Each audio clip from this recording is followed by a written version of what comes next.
Let's go. Let's go. We are live, baby. TJ Finley era starts now. Or does it? How about that performance? We all thought that whoever LSU was going to start against South Carolina, we all knew that they weren't going to be bad. We knew that they would be okay, but did we really think that they would be exceptional? And in this case, TJ Finley was exceptional. So let's go on ahead and address the elephant in the room. The LSU defense is still bad. I'm kidding. We're going to get to that in just a moment. But the elephant in the room now is, what does LSU do with TJ Finley and Myles Brennan? So we're going to get to that in just a moment. Some of you are saying that TJ Finley just got Wally pipped. I love it.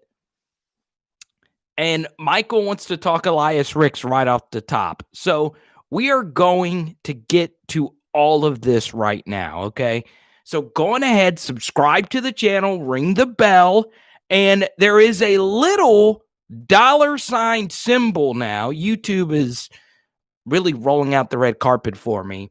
If you want to ask a question while also sending me some money, because I have been doing all these live streams for free, if you send a question with the super chat, which honestly, this is the first time I've ever had the super chat, we are going to get to your question immediately because you're paying to get on this live stream. And there's so many questions that we have to get to. So if you want your question to shoot up to the top, go on ahead, hit up that $. So the most important thing here, should TJ Finley now take over the job against Myles Brennan? That's what we're all thinking. And I would feel I'm doing you a disservice if I were not to give you an opinion about that very thing right now. Let me ask you this. And Bill makes a good point. The real story should be Terrace Marshall, who is having a legendary freaking season. But this is the correct answer, and I'm going to go on ahead and give it to you right now. For the question, should it be TJ Finley or should it be Myles Brennan? There is a very simple answer to this question. Let TJ Finley start next week. And if it's a so-so game on the road against Auburn, then you have the bye week to really determine if Myles Brennan is the better option for this team. Also, by not rushing Myles Brennan back into action, that gives him more opportunities to fully get healthy because he's not fully healthy. So the right thing to do is to see if TJ Finley does what he did tonight against a defense in Auburn who is better than South Carolina's defense. And if TJ Finley lights up Auburn, it's game over. TJ Finley is your starter. So that, to me, is the big thing. And Judah makes a good point. Max Johnson looked great as well. So we'll see. Some of you are saying TJ should sit behind Myles Brennan for the rest of the year and learn from Myles. Well, they're both first-year starters. So go on ahead, give me a go Tigers, hit the like button, share this video for whoever you want to share this video with. And look, I'm going to get to as many questions. I'll stay here 5 hours, okay? And just to let you know, I let you guys in on a lot of my personal life. I'm a diehard LSU fan. I'm really fired up. I'm busting out the Tiger shirt for the first time this year. I wear this shirt on stage when I do stand-up. I have the eye of the tiger in my system. If you have it in your system right now, like this video, subscribe to the channel, and give me a go Tigers, because this is some very much needed positive news, okay? Now, look, I want to first bring up something, okay? TJ played incredibly, okay? Incredibly. But there's a few things, all right? Number one, and some of you have mentioned this, sample size. And I love Rob to death. Great Leaders Follow podcast. He's listening to us right now, and he brought up the LSU defense. They were not significantly better. And I know by the scoreline, it looks like it. They weren't. I'm going to explain why in just a moment. Anyway, really? Max over TJ music? Don't come in here with that trolling stuff. All right? TJ Finley sucks. Thank you, Philip. Exactly. Even though he went 17 for 21 in his first ever action as a quarterback. I thought Dante Culpepper was LSU's quarterback. You know, the purple and gold and the number 11 jersey, the only thing we needed was they actually are very similar quarterbacks. Huge arms, not great speed, but can make some plays with their legs. I like it. But I want to bring this up, all right? You always got to ask yourself, what really happened? Now, let's take South Carolina into consideration, okay? Remember, travel really sucks right now. LSU, from what I saw, the crowd actually did play a role into this game.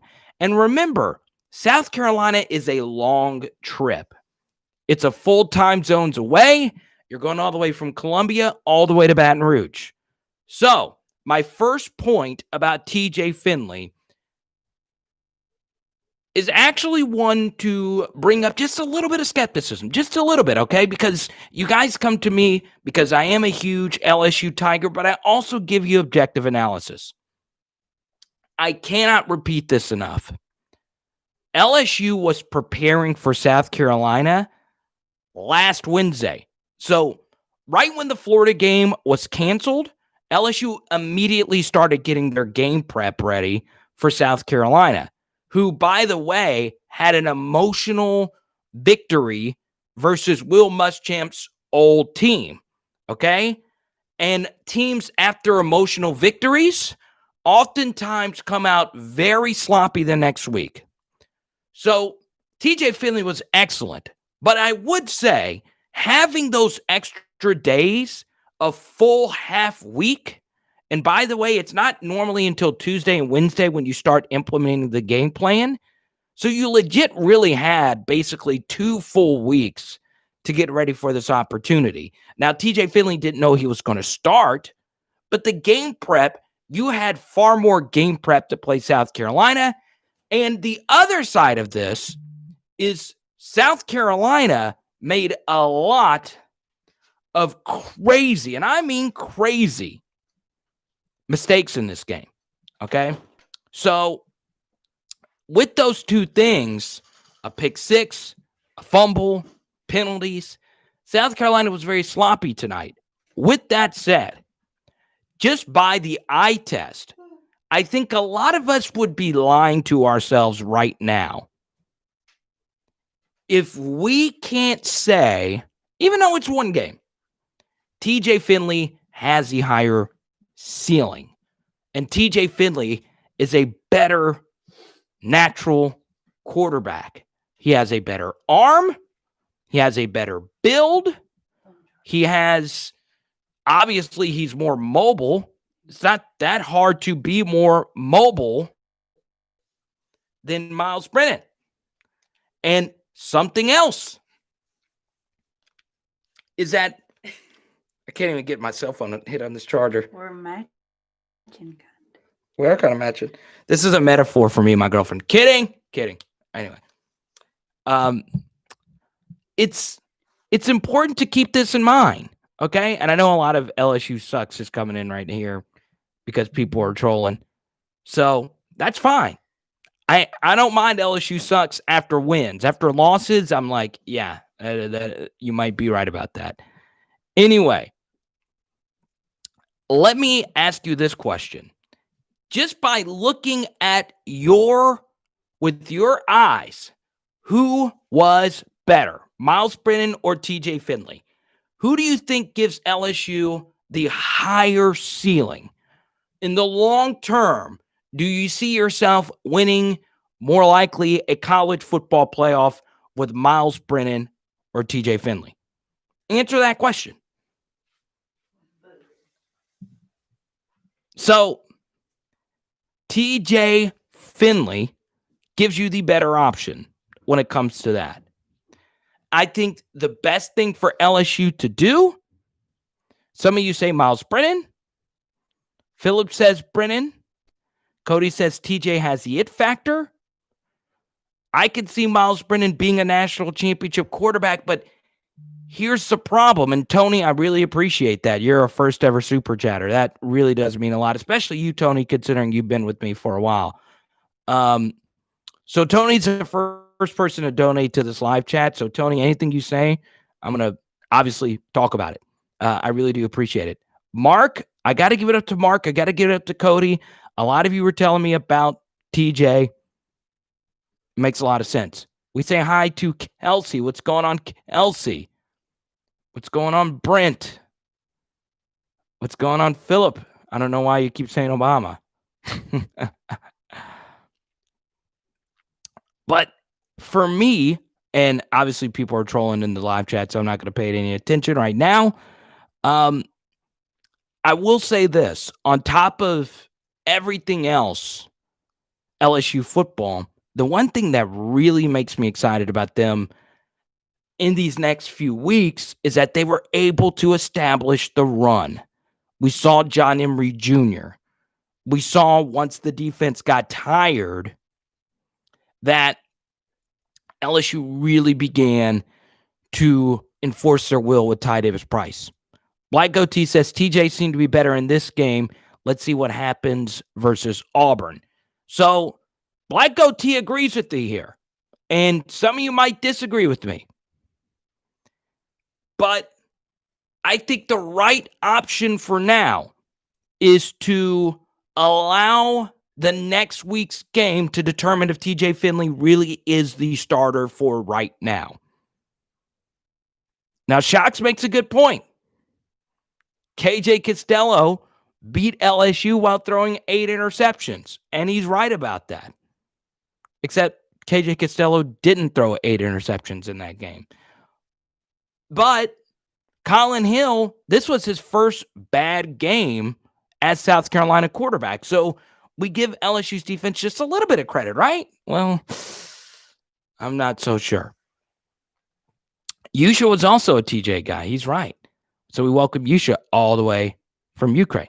So that's great. Music still believes Max Johnson is still the guy. He could be. We go to, what's up, Chad? If Myles can go next week, then that's it. If he can't and TJ beats Auburn, then we have to realistically talk about it. So here's the thing.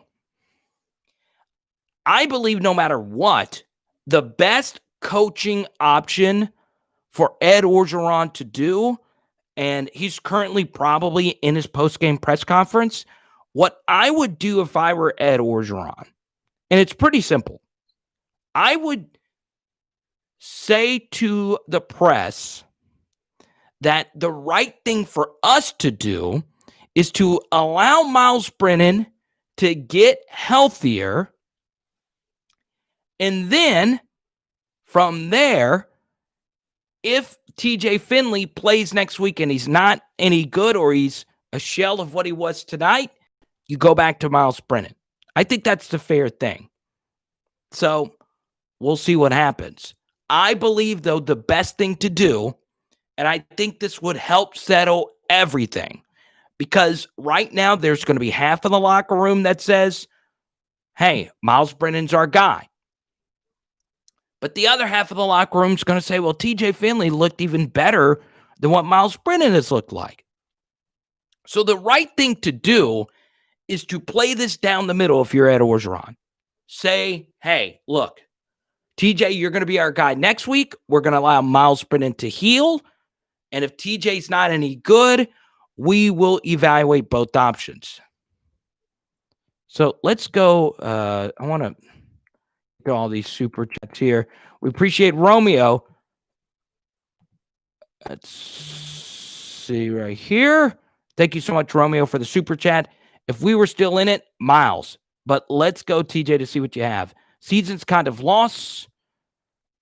You're the man, Carter. Thanks for this channel. I appreciate you, Romeo.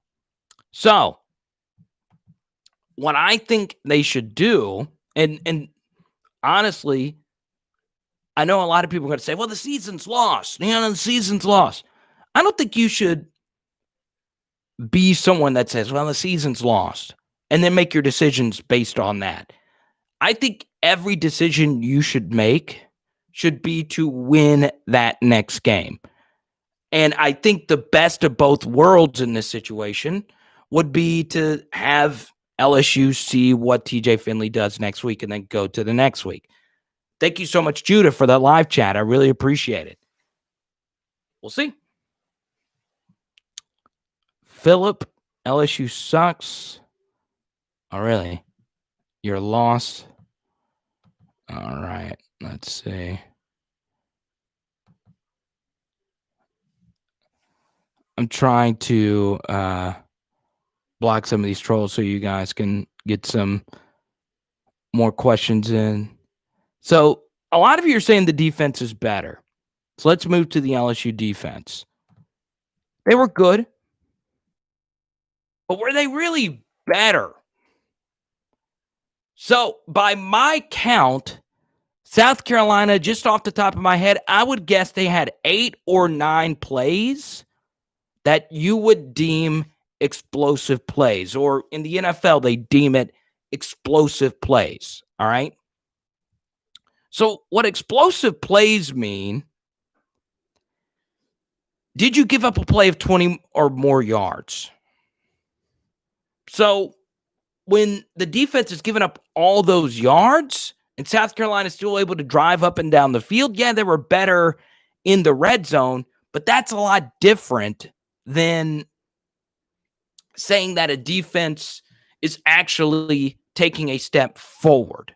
The pick six was a great play by Elias Ricks, but the receiver also stopped running his route.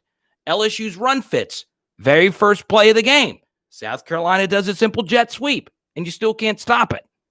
So we go to Karsten here in the super chat. He says, thank you so much, Karsten, for your donation. I believe you can give any amount, $5, $1. Thank you so much. So Karsten says, it is a little too quick to pull the plug on Myles Brennan, which is why I'm going to stay with, for me, I'm going to stay with LSU, sticking with TJ Finley for the next week and then going from there. So we'll see. We'll see what happens. Now, Ed Orgeron is on the podium. I want to get to some of his quotes from the podium. And Ed Orgeron says he thought South Carolina would come at them with a deluge of blitzes, but they didn't. He credits LSU's running game and Steve Ensminger for keeping them honest with the RPOs, which is a great way to look at it, considering LSU didn't have on those RPOs with Myles Brennan the threat of running the football. So that becomes a problem if you're LSU. If you bring back Myles Brennan, the RPO game, and zone read and those types of games, it becomes far more difficult. It really does to run your offense and have that running capability if your quarterback doesn't provide you anything in the running game. With TJ Finley, even though he's not an electric runner, he gives you something. So we'll see what happens. And for me, as far as the blitzing versus non-blitzing, I thought South Carolina's defense would be a little bit more aggressive. I will say this. Ed Orgeron just said, I believe in Coach Pelini. There's still some things we have to clean up. For sure. There's still, for me, a lot of people that would look at the LSU defense and see that the score was low and that they only gave up 24 points in comparison to all the other points that they gave up. But there were still a lot of blown assignments. South Carolina missed a few wide open deep throws. But as Daniel points out, what some of you guys point out as well, you still have some bright spots. BJ Ojulari, multiple snaps, multiple sacks. And, even when he doesn't sack the quarterback, he's so good at pursuing the QB that you have to think about him at all times. So Cedric says BJ needs number 7. At some point, maybe so.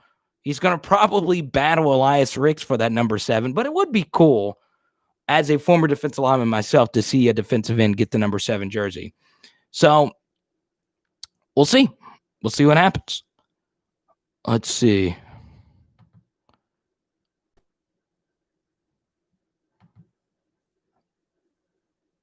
Go to bed. Not ready to go to bed just yet. Well,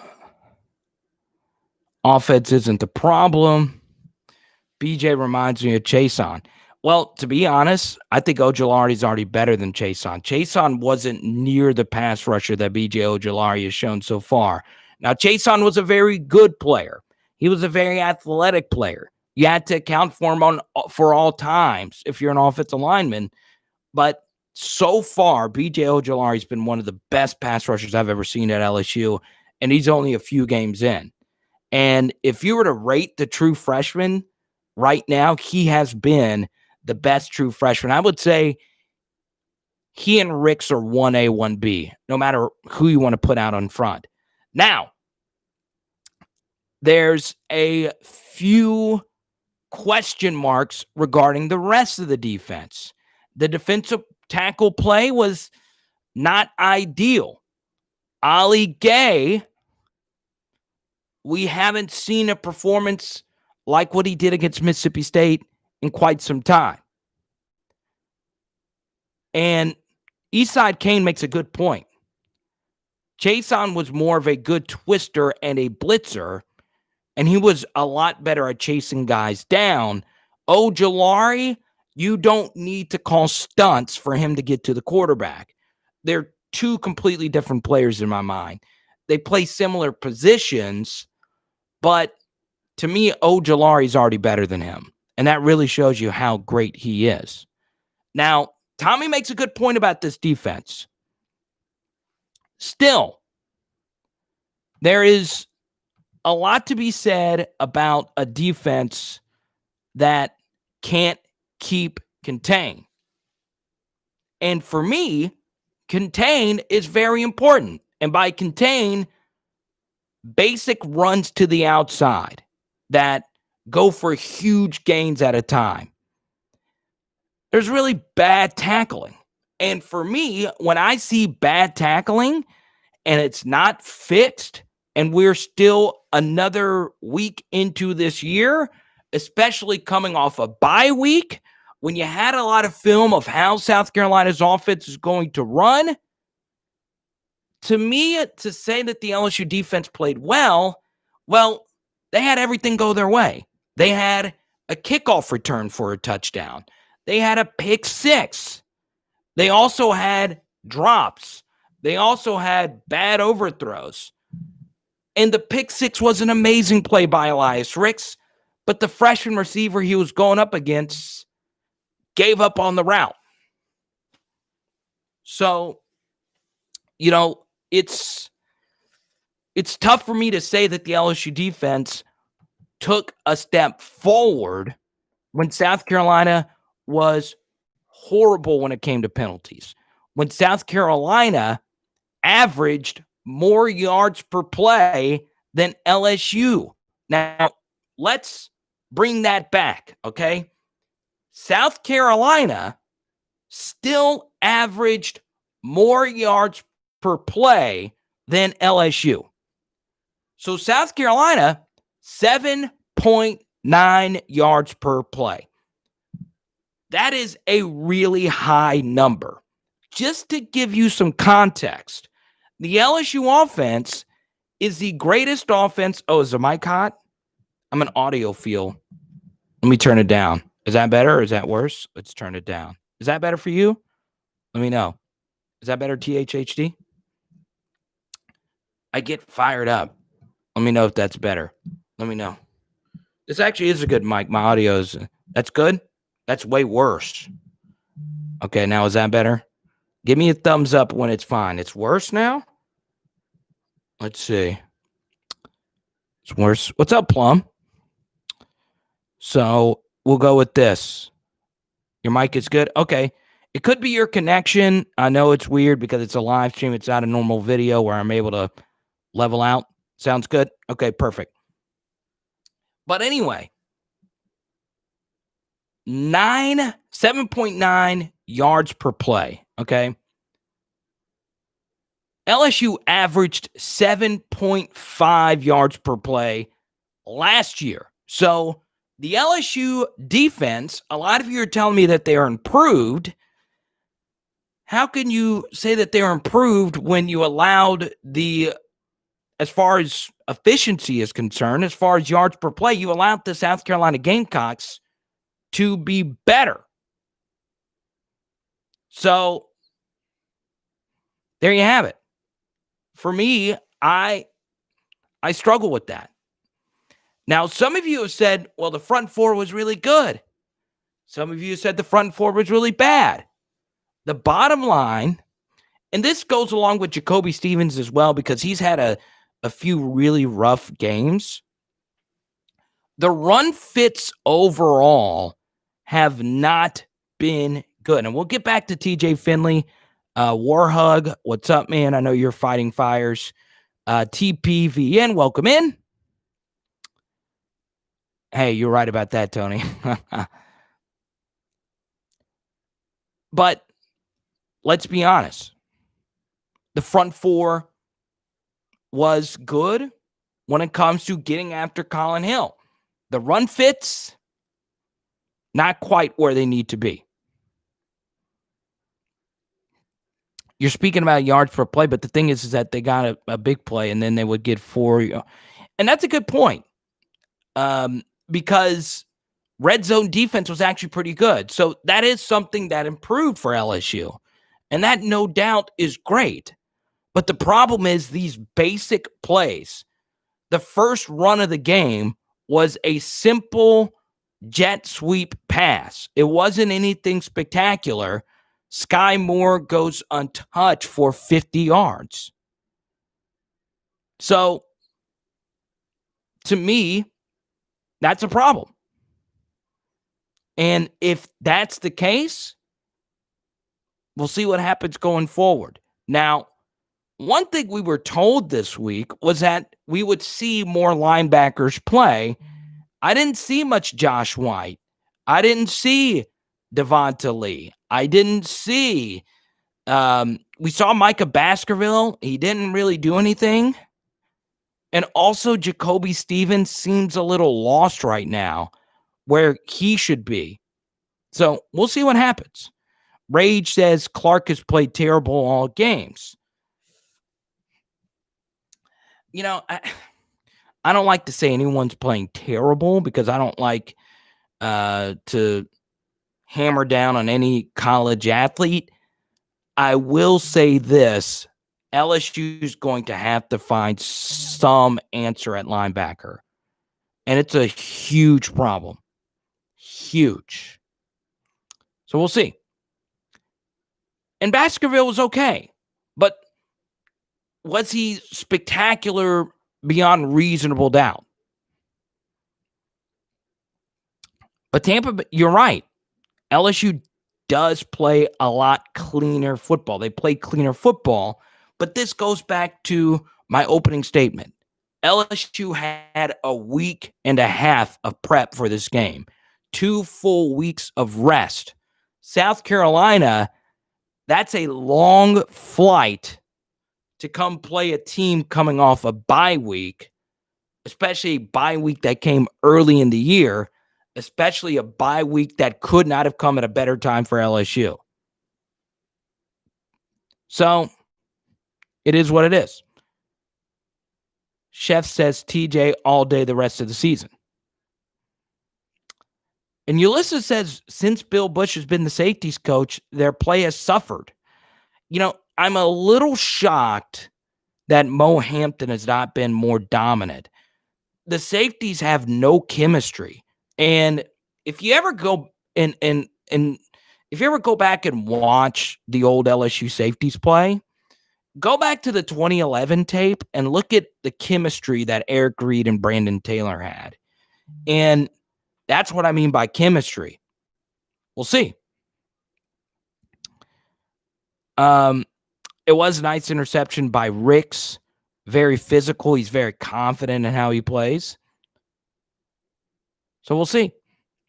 Yeah, that Jalen Waddle injury was just the worst. It really was. But setting the edge has got to get better. Corner play was really good tonight, but slot corner play still a lot to be desired. I'm still waiting to see the Cordell Flott I was told about in the offseason. I don't know if Josh White played. I'm not sure. Pelini calls the right plays. The players have to make the plays. Well, if he does call the right plays, then how come every game we see wide open touchdowns and wide open games where nobody's getting touched? So let's do this. If you believe Bo Pelini is calling good plays, but the defense isn't executing them, give me a thumbs up in the chat, okay? If you actually believe that, let me know.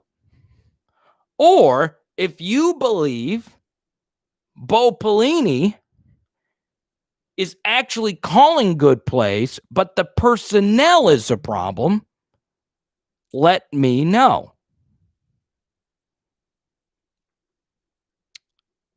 Is it just that LSU is playing ridiculously talented teams like Missouri and Mississippi State? That's the thing. LSU still hasn't played what I would deem a top 5 offense in the SEC. So Louisiana thinks it's 50-50. Rage believes it's Tony believes it's a little bit of both.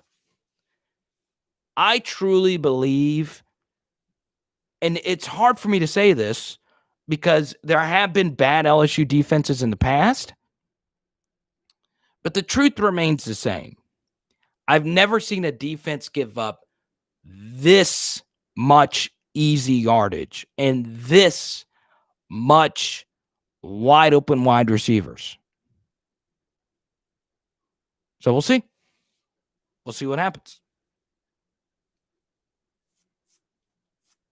Tommy, I appreciate the shout out on Instagram, but overall, I do think it's a little bit of both. Now, let's go to TJ Finley, and it's rare that LSU allows true freshmen to give interviews. So LSU let TJ Finley go to the podium, Rage Comedy Club. I appreciate the donation. TJ said he felt like the team was apart after Vanderbilt, says he doesn't know why. TJ Finley says, I feel like we have our swagger back. TJ Finley says dropping nearly 20 pounds is a big part of his success. TJ said he also didn't have any pre-game jitters.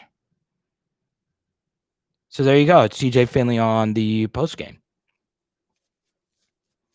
Carvis believes the players are playing out of position. So tell me this.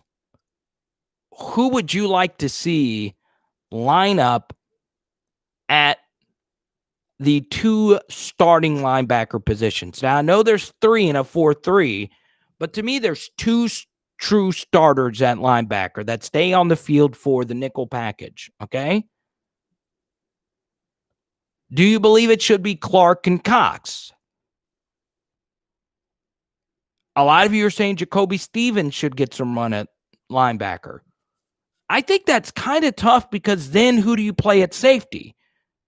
Do you then throw out Todd Harris and Mo Hampton at safety, both of which have not had good seasons?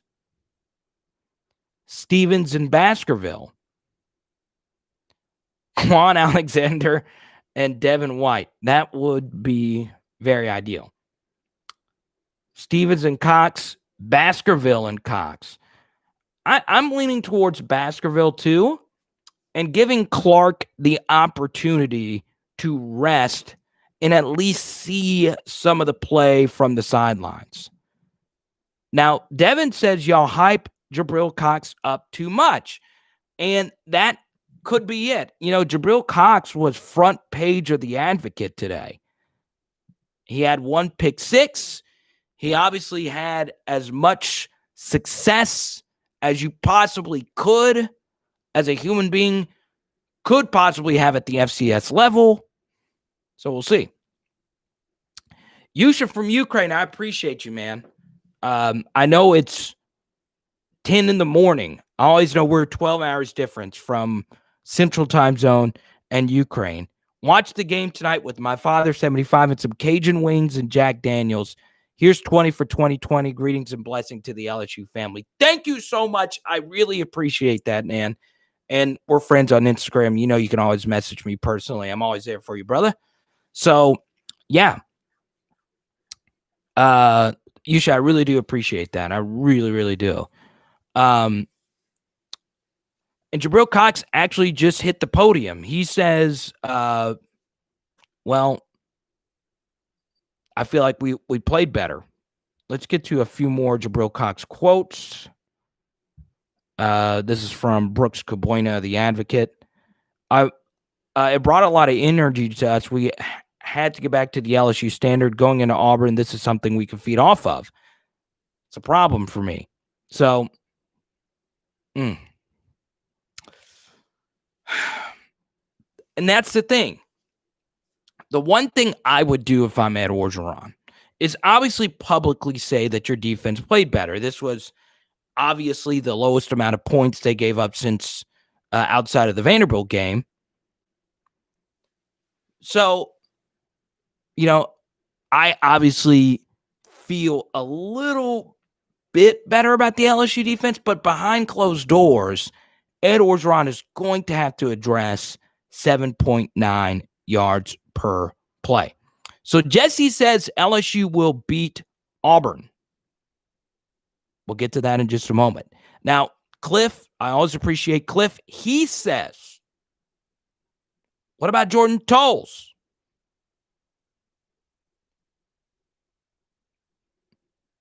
Maybe Jordan Tolles deserves some snaps.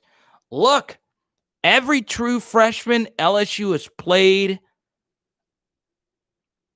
a good amount of snaps. They've been pretty good. Eric Gilbert, Ojolari, Elias Ricks, all three of them have been pretty sensational. Now, TJ Finley has looked pretty good. Coy Moore had some bright spots tonight.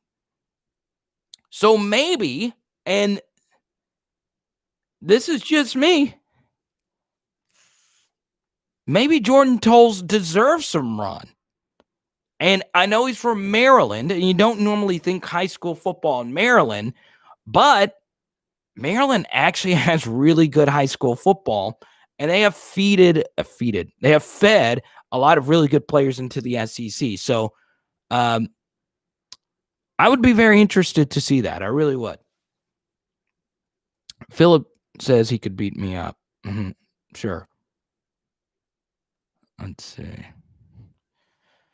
We need to put some gree on him.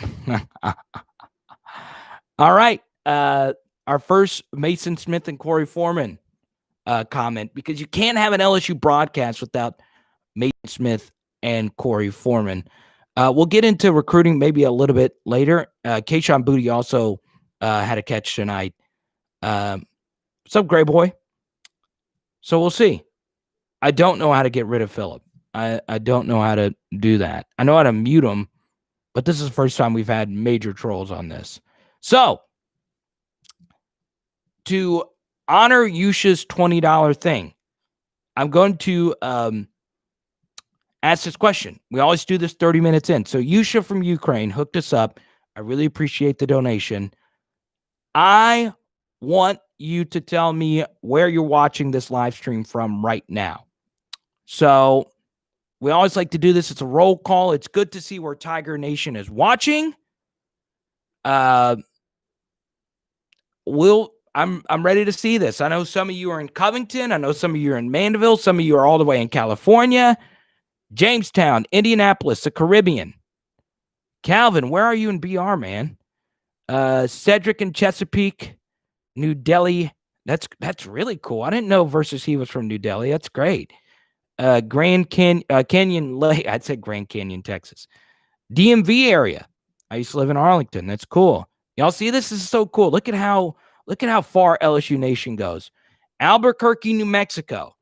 If you think Baton Rouge has horrible drivers, Albuquerque has the worst drivers ever. Chattanooga, Tennessee. I've performed at the Comedy Catch there. I love that place. Denver, Baltimore, Shreveport, Morgan City, Arlington, Covington, Bungee Boy. Covington had some interesting people. I played a lot. For some reason, I played a lot of flip cup in college with people from Covington. That every street corner, people in Covington are playing flip cup. If Covington had a flip cup Olympics team, they would beat everybody. And if you don't know Covington, then you're not from Louisiana, okay? West Monroe, Atlanta doesn't have the worst drivers. Albuquerque, you'll see cars flipped upside down. They're on the Walter White drugs in Albuquerque. Judah, you're in West Monroe. I'm going to hit you up next time I'm there, man. Boston has the worst drivers. So shout out to Yusha, $20 donation and getting our roll call going tonight. Ukraine is easily the coolest place. New Delhi, that is interesting. Chicago has the worst drivers. Well, actually, technically, New York has bad drivers because they'll run over your body and then just continue on with their life.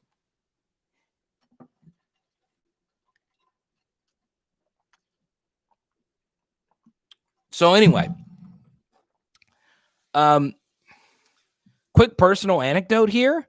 I went to a wedding this weekend, and I was in Fayetteville, Arkansas. And for those that watched the preseason or our LSU South Carolina preview, I got to do the video from outside of Baum Stadium.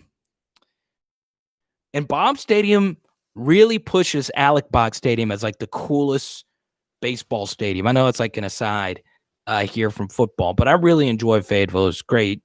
And shout out to my best friend Scott and Claire for getting married this weekend. And folks, I'm not going to lie. I consumed a few alcoholic beverages, but I'm here right now. And you're right. That paper mill smell in North Louisiana, you could still smell it if you go through Bastrop. I like that smell. Chicken parm all night.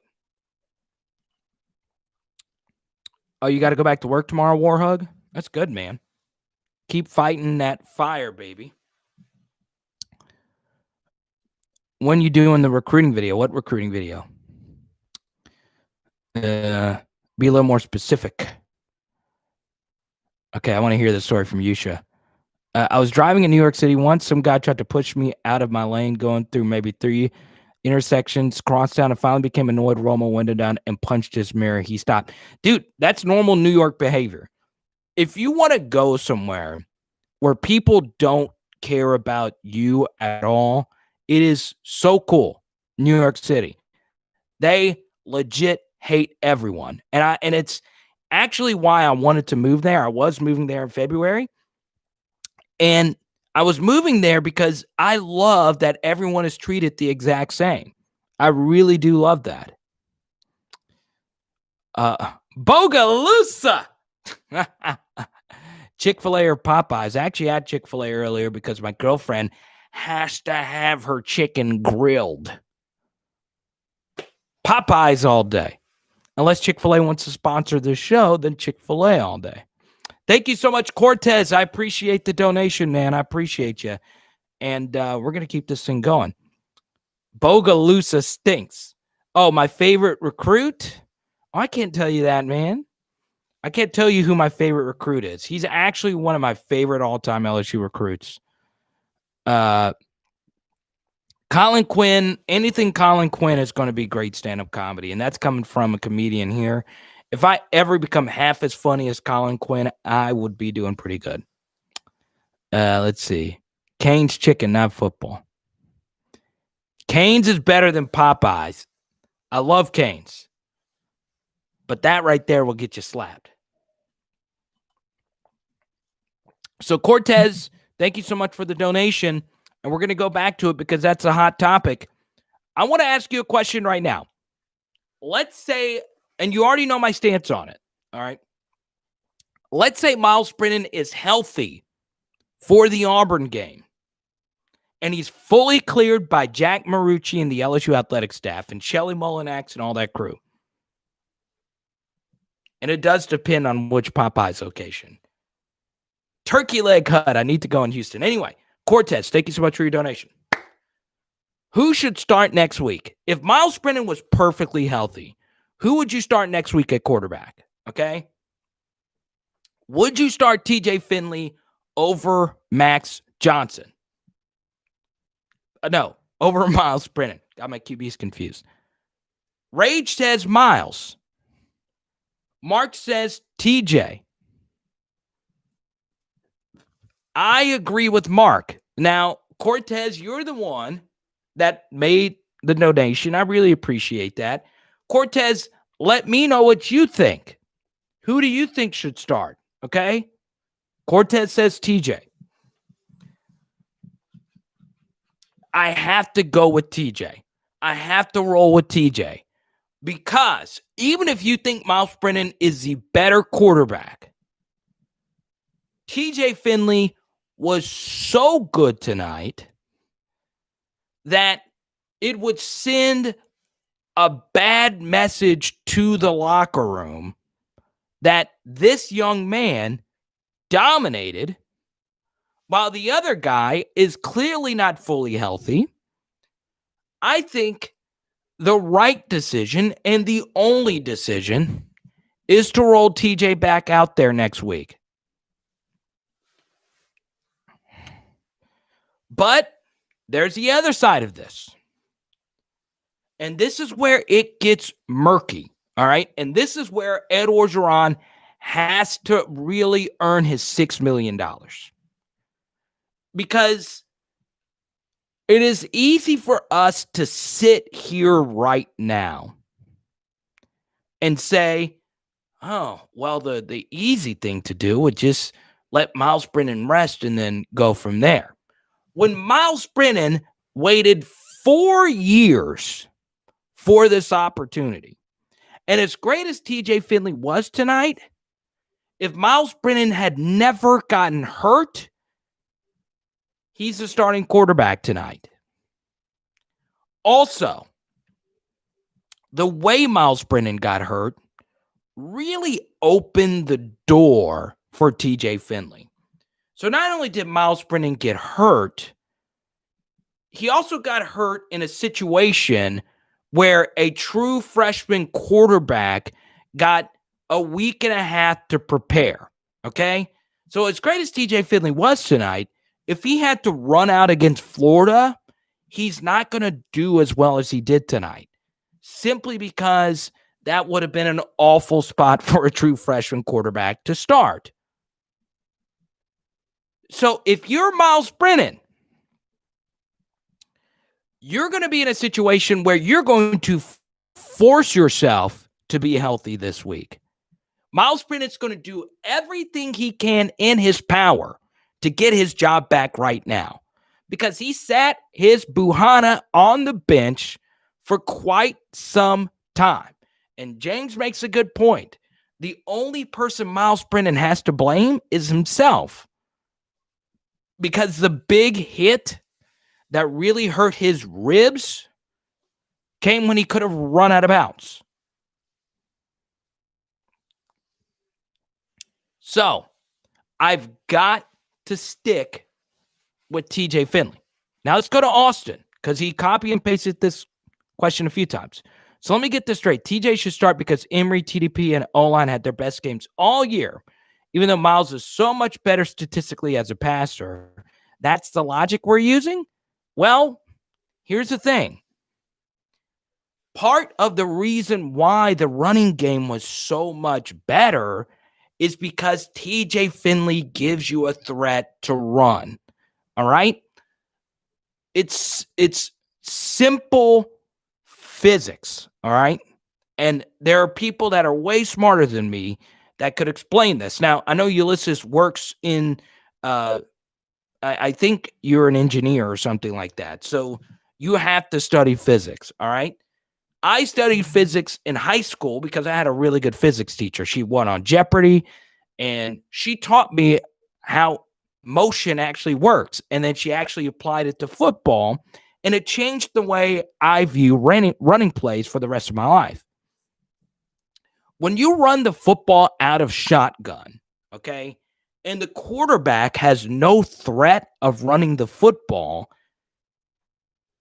you can't run out of shotgun because your running backs aren't running with a head of steam when they get the football unless you're running out of I formation or the pistol. It's simple logic. So if you're handing the football back, the running back is receiving the carry while going downhill. But when you hand the football off under shotgun, the running backs have no momentum unless you have a quarterback who has the ability to pull the football. Because if you have a quarterback who has the ability to pull the football, guess what happens? The defensive line, especially off the edges, can't attack downfield. So that to me is why the LSU running game looked a lot better. It's because, and this has been killing LSU's running game all year long, the defensive line doesn't have to respect Myles Brennan's ability to run. And even though TJ Finley is not Lamar Jackson, he's not necessarily even that great of a runner. If you just pose a threat, it changes everything. And I'm not going to lie, James brought this up too. TJ Finley throws a really nice ball. But to your point, Austin, not only did the LSU running game play better, the offensive line did play better. Cam Wire had a freaking great game tonight. Ed Ingram looked good. This whole offense had a whole extra week to prepare for this game. So, of course, they're going to look better, which is why the Auburn game must be started by TJ Finley. But this is who I want to focus on right now, okay? And this is just a very simple observation, okay? This is where Ed Orgeron has to really earn his $6 million. Because the reason why you pay Ed Orgeron all this money has nothing to do with X's and O's. It has everything to do with managing difficult situations and solving problems, okay? We have a problem on our hands. And to me, you have to predict roster problems before they happen. Myles Brennan is going to work his ass off to be healthy for this week. That is not in the best interest for Myles Brennan, and that is not in the best interest for LSU football, both short-term and long-term. Because here's the thing. I don't care who you are. Myles Brennan had a bad night tonight. He is tormented by what he watched tonight. Is he happy that LSU played better? Absolutely. And he's happy that his team went out there and won. But personally, If you sat your butt on the bench for 4 years, had a transfer come in, take your job, play the position better than any other player has ever played the position at the college level, then you finally get your opportunity, and in your first 3 games, throw for more yards than him, but you get hurt, and you're now, after tonight, on the brink of potentially losing your job. So if you're in Myles Brennan's position, you're going to Coach Orgeron. You're going to Jack Marucci and saying, clear me now. What Ed Orgeron has to do here is say, look, you're not healthy. You're not ready to go next week. We'll see how you are after the Auburn game and go from here. And Myles Brennan, he's going to laugh. He's going to smile on the sidelines. But you have to in that situation. You can't be on the sidelines frowning. That's a horrible look for you. So we'll see. I do agree with James's comment as we move to the running back position. Who should be LSU's running back moving forward? All right. So going into the season, Chris Curry was my number 3. Kind of disappointing. And just with the eye test, he goes down too easy in comparison to the other 2. And I like Chris Curry a lot. The Oklahoma game, I'll never forget it. He was freaking incredible in that game. And he's a high character kid. Let's go, James. But to me, I want to throw it out to you. If you believe Ty Davis Price should be the starting running back type TDP, if you believe John Emery Jr. should be the starting running back, type JEJ.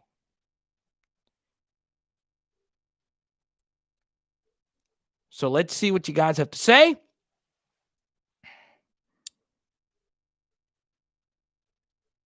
Emery. Some of you say TDPs. Yusha says TDP. Lots of JEJs.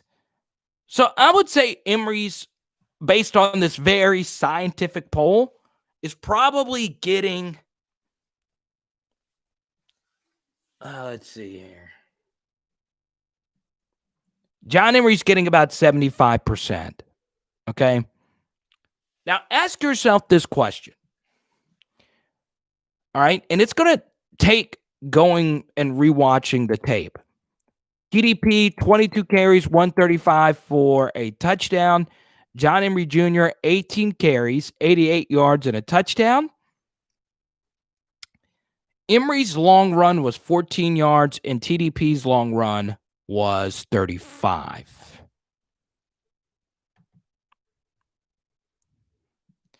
Eastside says JEJ and TDP deserve lion chair.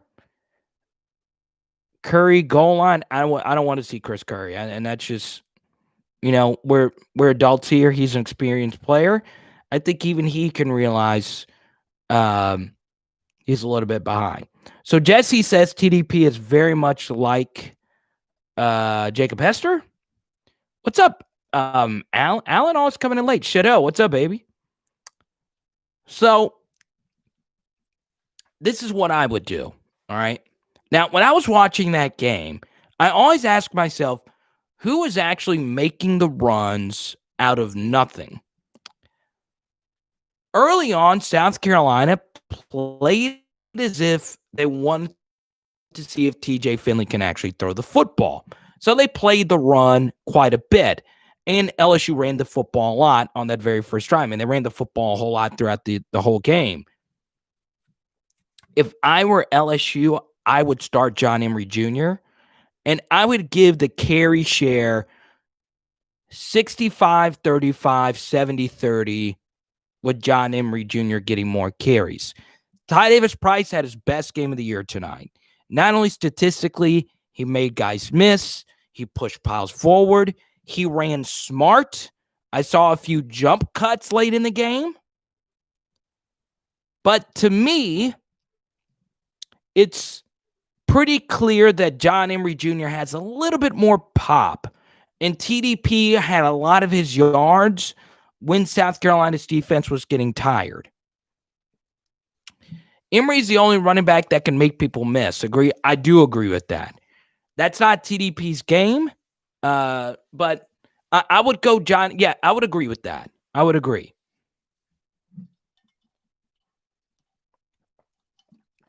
Don't forget, this was a good South Carolina defense. I would say they're pretty good. I would definitely say they're the best defense LSU has played up to this point. I agree with that. TDP does have more power. And something else is Ty Davis-Price also has better big game experience. Okay? Ty Davis-Price played huge last year in that game against Florida. He's played more competitive snaps. I also think I would trust him a little bit more with a pressure carry, even though John Emery Jr. is the better player. So from this point forward, I like the way LSU ran the football. Chris Curry's a great story. I like Chris Curry. But to me, this is John Emery Jr.'s show. And then it's Ty Davis-Price. And I agree with what Tony says. So we got a Max Johnson question. Once again, if you want to drop some money into the virtual tip jar, next person that does a super chat, I will happily answer any question that you might have. Only thing Coach O told the truth about was Ojulari, right? Man, BJ Ojulari special. He is special. Very special. Now, Mr. Rick, that's an interesting point. Who goes down easier? I would actually tend to agree with that. I do think John Emery Jr. has a tendency to go down a little too easy for a running back of his caliber. I do agree with that. And yeah, Max Johnson, that was just gross what he did when he ran over that defender. Oh my goodness. So I think we discovered the right lineup. Ojulari, Anthony Gay, Ika.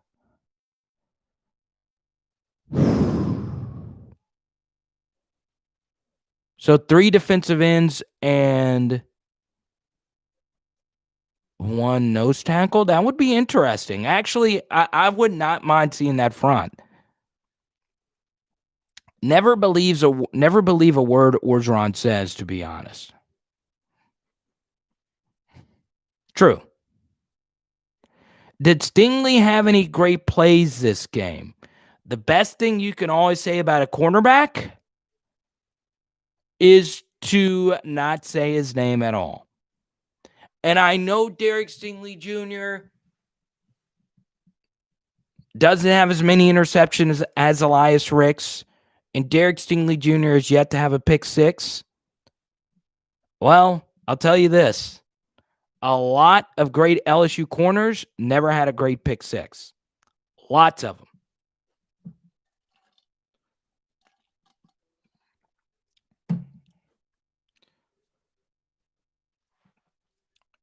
If you were to throw at one corner, I'm still throwing Elias Ricks' way. I would never throw to Derek Stingley Jr. I just won't. What's going on with Cordell, though? That's a good question. I've always been a little... Cordell was a good story last year. And Mr. Rick, I appreciate that donation. Thank you. I really do appreciate that. Hit me up anytime. And if you have a question, I'll jump right to yours, Mr. Rick. Anything you want to talk about, let me know. But yes, I just don't feel like there is a quarterback good enough to throw the way of Derek Stingley Jr. Now, that might change next week with Bo Nix because Derek Stingley Jr. ate Seth Williams alive last year.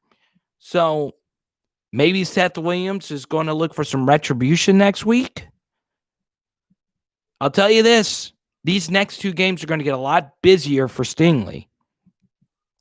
Number one, Derek Stingley Jr. was dominant last year against Auburn.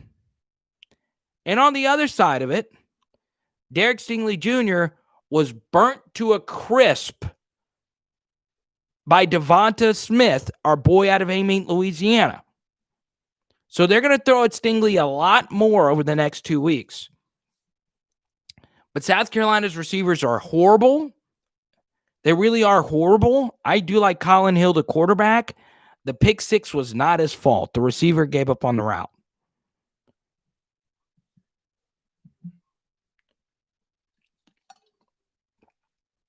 Yeah, Flott has just been sloppy.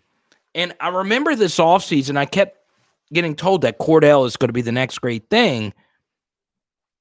But when you actually break it down, okay, and I was doing a story on this, and the Odell Beckham Jr. story happened earlier this week, so I wanted to do a video on that.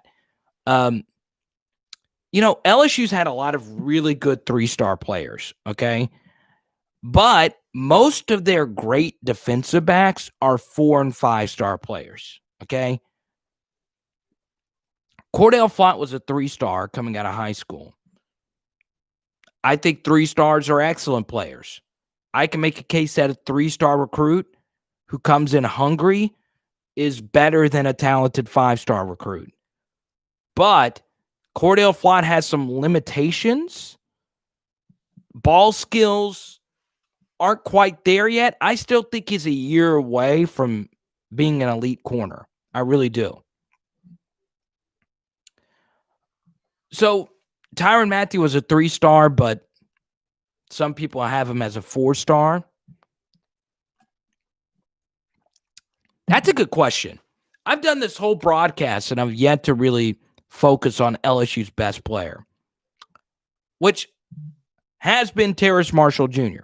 And one more thing, and Clifton brought this up earlier, there was a lot of coverage sacks tonight for LSU as well. The coverage was really good on the back end, unless there was just a blown coverage. And those blown coverages continue to happen. I think one thing is that the LSU safety position hasn't been that good. Maybe last year we were a little too critical of Grant Delpit and a little too high on Jacoby Stevens. Maybe there's a little truth in there. I don't know. Do I think Terrace Marshall is the best receiver in the nation? Well, first thing is he would need to be the best receiver in the SEC. And I do believe he is now that Jalen Waddle is hurt. Now that Jalen Waddle is hurt, it is now down to Terrace Marshall. Pickens for Georgia is excellent. Devonta Smith is great for Alabama. So, I mainly focus on the SEC. There's Juju Atwell at Louisville, who's a great player. Amari Rodgers at Clemson is a hell of a player too. But it's hard to go up against the numbers that Terrace Marshall's put up there. Also, Terrace Marshall has really broken off some long runs with the football in his hands. So last year, he was a little bit more of a jump ball type of receiver. This year, he's making a lot of stuff happen on his own. And his first touchdown catch against Vanderbilt was one of the most high IQ touchdowns I've ever seen. I did a whole film study on it. If you want to go back and watch it, it was our Myles Brennan film study versus Vanderbilt. He's amazing. Justin Ross, unfortunately, is not playing this year. He had a neck injury. Devonta the sellout. So here's the thing.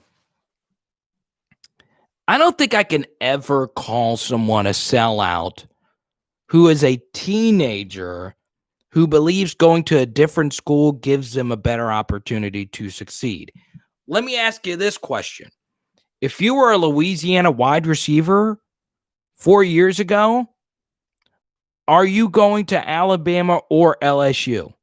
Because remember, all Devonta Smith did his true freshman year was catch the game-winning pass in a national championship game. Oh, yeah, Olave is a beast at Ohio State. So I know as an LSU channel, it could be very easy for me to call kids sellouts that don't go to LSU. Come on. Yeah, we're LSU diehards, but if I'm a high school kid and my goal is to get to the NFL and feed my family, I'm going to the school that helps me do that the best. Now, LSU is certainly that. LSU has certainly put a lot of receivers in the NFL, even when their offense was crappy. But I can understand the logic of going somewhere else.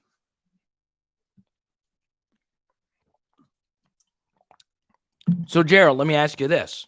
Is every player who grows up in the state of Louisiana who goes elsewhere a sellout? I don't know. I would call someone more of a sellout if they were committed to LSU all the way up until the last second and flipped to Alabama. I think that is a little bit more of a sellout. So we'll see, especially with Les Miles as a head coach. Is Eric Gilbert a sellout too? Exactly. He's not. Go where you feel gives you the best opportunity.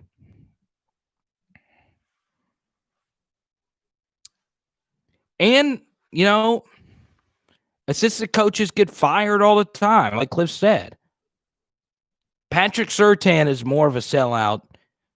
And even then, I don't consider that a sellout. I don't consider any decision a high schooler does a sellout decision because they are not adults. Now, what Anthony Davis did is selling out. He is an adult who did not handle a situation as an adult. That's just one opportunity off the top of my head. This is not an NBA channel. I'm a Pelicans fan, but that is selling out, even though he took less money, but still. See you, Tony. I appreciate your donation. I don't know, donation in the right way. I appreciate your contribution.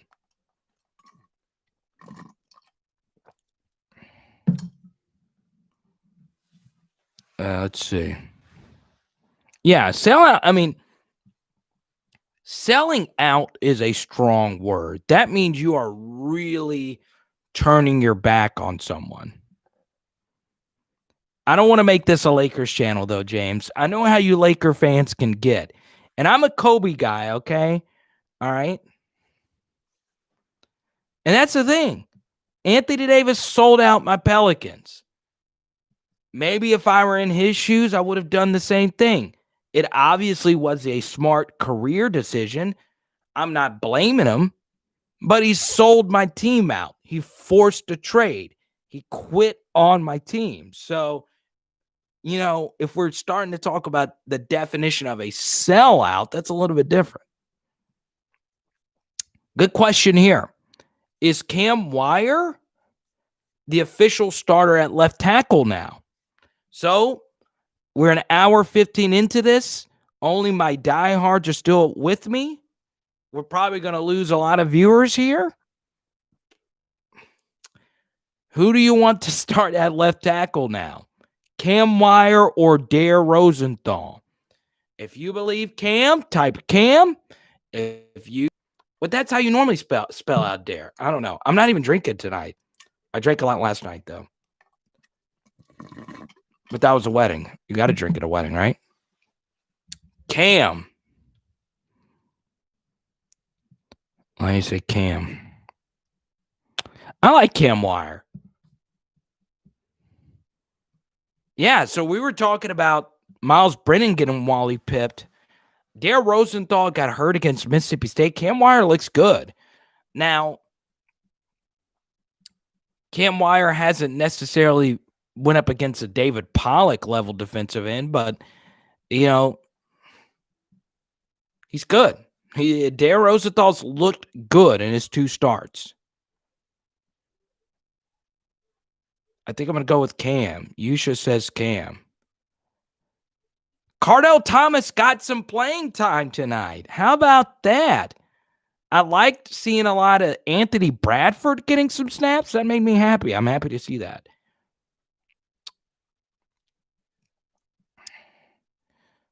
Speaking of Tristan Lee, what's the rumor that he's possibly backing out?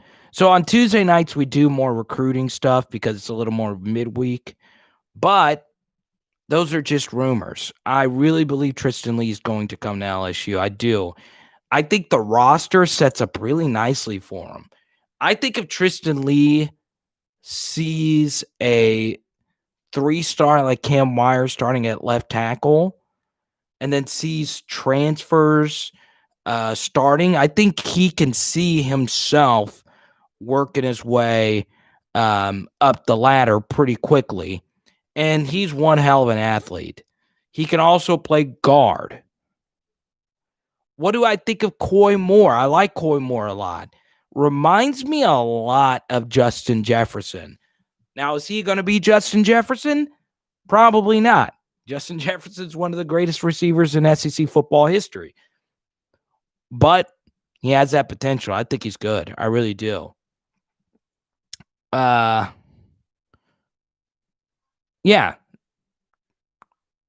Yeah, and James said that at the exact same time I said it. Yeah, they're very similar guys, too. Not highly touted, 3-star Louisiana player, but just great football IQ. Played at good programs, too. And I also do believe where you play your high school football goes a long way. So, yeah, I think Coy Moore went to Rummel. Off the top of my head, I'm drawing a blank. And obviously, Justin Jefferson went to Destrehan, and those are, 2 of the greatest high school D1 producers. Same school as Jamar Chase, so he went to Rummel. So I think that's great. I really do. I'll take a Rummel Raider all day.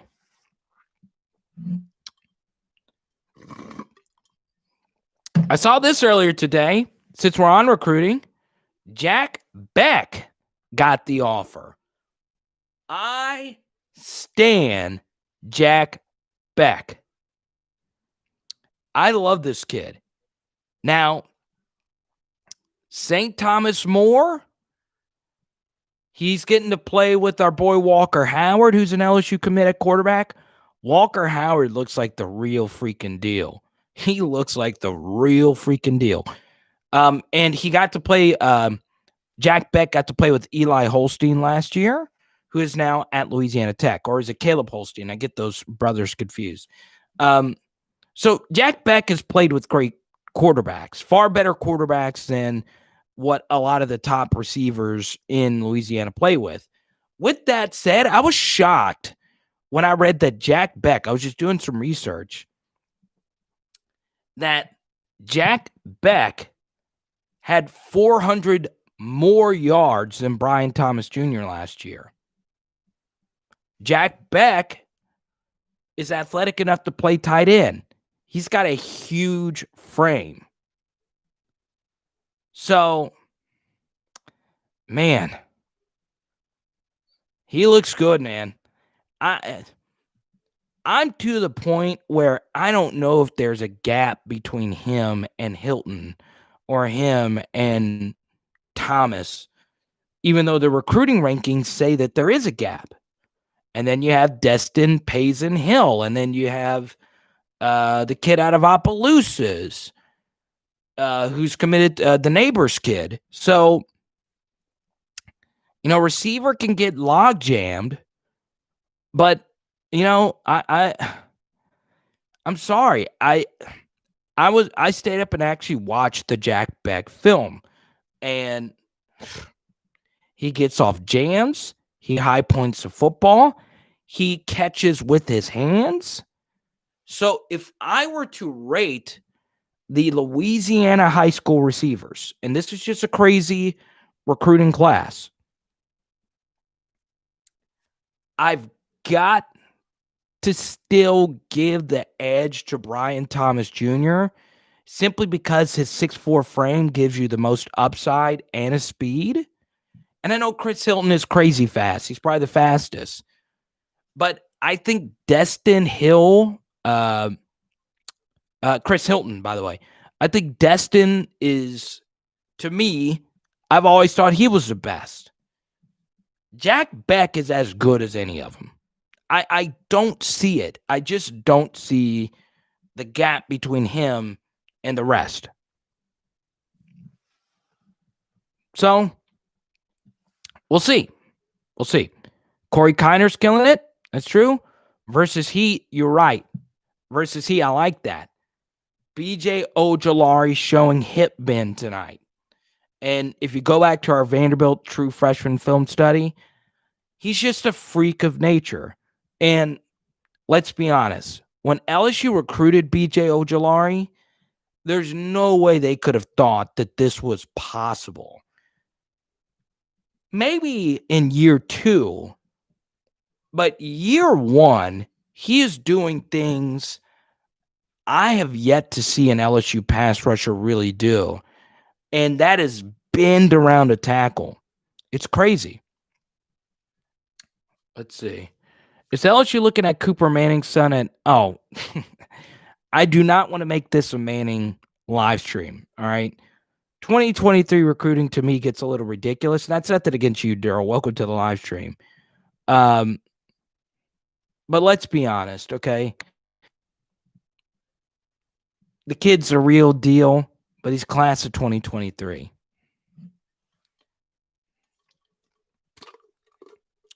And that's the thing,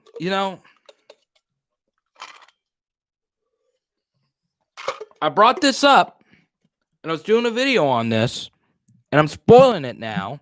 I actually trashed the video, and I actually think that video would have done better than my Odell Beckham Jr. video. So, we'll see you, Plum. I appreciate you. Can LSU compete with Bama this year? Yes. When LSU is coming off a bye week, they can beat anybody. They're talented enough to beat anybody. Now, is LSU as good as Bama or Ohio State or Clemson? No. They would get shell-shocked by all of them on a neutral field. But they can compete. They absolutely can compete. It is. That swim move, that was my go-to pass rushing move. And he's honestly not really shown that move on film a lot. He's just a freak. BJ Ojolari is a freak. And once again, he's one of these kids that played at an elite program. What's up, Noel? I appreciate the donation, man. Any question you want, Noel, I will get to it right now. Thank you so much for the love. But you're right, Ulysses. BJ Ojolari has shown me everything. And he's not even that big. He's got the bull rush. He's got the swim move. He's got the rip. He can twist. He can bend. We'll see. I mean, it's early, but he's ridiculous. Like, we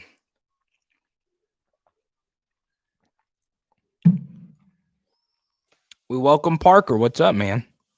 Oh, these are the trolls. Can LSU compete with Bama? Yes, absolutely.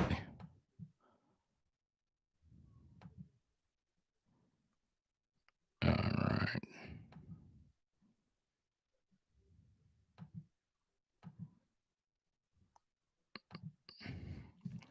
LSU had a game with four touchdown methods: passing, returning, pick six, bravo. Can LSU get back to an elite defensive team anytime soon? Absolutely. All it takes is doing the simple things right. That's all you got to do. So, one thing we've yet to mention Trey Palmer's kickoff return. All right. And we'll get back to Bo Pelini in a minute. Tell me something good about Corey Foreman. He could play any position up front. He's that freak of an athletic. I'm happy to see Trey Palmer do that. 5-star. Grayson, I appreciate that, man. They should get Palmer involved with jet sweeps. But for those that have actually watched Trey Palmer play receiver, it's kind of eh. But Trey Palmer not only has a kick return for a TD, he also has a punt return for a touchdown.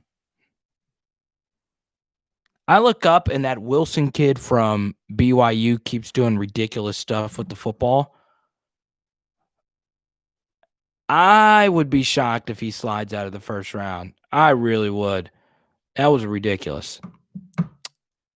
Trey Palmer needs to be the full-time returner. I agree, especially considering that there are injuries that Derek Stingley Jr. is dealing with now. So, there you have it. First home kick return since 1981. That's crazy. That is crazy. Trey Palmer has silly speed. He is really that fast. He's ridiculous. I would love to see him and Kayshon Boutte in a race. I don't know who would win that race. And I also don't know if either of them are going to get a lot of playing time moving forward because Jeray Jenkins is looking amazing. Jontre Kirkland, for those that didn't see it, Terrace Marshall's first touchdown was because Jontre Kirkland set up a perfect pick on the play. I thought Holiday had one at home. No. That kickoff return was against Arkansas. I was at that game in Little Rock. And the stadium in Little Rock is not an SEC quality stadium. It was packed. Yeah, Zach Wilson's a beast. Is Corey Foreman going to play with Mason Smith? It's still up in the air. Well, we'll see. Kayshon Boutte. Hey. I love it. Boot high. Boot high. All right. So, for those that make it to this point of the chat, I appreciate it. We still have over 100 people in here. That's great. It's called a rub if it's your team. Exactly. A rub. So, Noel, thank you so much for your donation. So, which quarterback would you start next week if Myles is healthy? Interested on what you would do. All right. So, once again, Noel, thank you for all your support to the channel. It's pretty simple. You got to start TJ Finley next week. If I'm Ed Orgeron, this is how you play it. Okay? All right, Yusha, I'll get to that in a moment. I was a country music DJ for 5 years, so stick with me. And I'm not a big country fan, but I do have some strong opinions about this. But I believe TJ Finley should start next week because TJ Finley had a lot of things going in his favor. He had a week and a half to prepare for this. He and Max Johnson both got to have snaps with the ones for a week and a half. So he had more time to prepare. Ask any quarterback. When you have that much more time to prepare, it's a huge advantage. So, yeah, TJ Finley looking like Ryan Perlew out there. Yeah, I would start TJ Finley next week. If he struggles, and I mean struggles mightily against Auburn, then you go back to the drawing board and then decide between him and Myles Brennan. I think that is the best thing. What Ed Orgeron needs to do is go to Myles Brennan and say, look, we're going to give you an extra week of rest, and we're going to see how you feel going into the Alabama game. But I would also be honest and say if TJ continues to play the way he's playing, we're going to stick with him. And This, I know it's early. This could be LSU's best freshman class ever. I mean, I am seeing some ridiculous stuff. And this wasn't even a big Eric Gilbert game. Has LSU given up on Chris Curry? Tommy answers my question. Yes. Until John Emery Jr. or TDP has fumble issues, or if either one of them let me see. Fumble issues, or if either one of them really starts to struggle, you go back to Chris Curry. But for right now, it should be John Emery Jr. than TDP. I'm old school. I got to go to bed. How do you do the virtual donation? I don't know. I really don't. I think there's a $ button underneath the chat, and I think you click it. Anyway, Mark just gave a donation. Thank you, Mark. Help out Durrell here. Or Durrell, if you have Cash App or Venmo, I am at Carter the Power. That is CarterThePower. But as Tommy said, go hit the dollar button and use PayPal.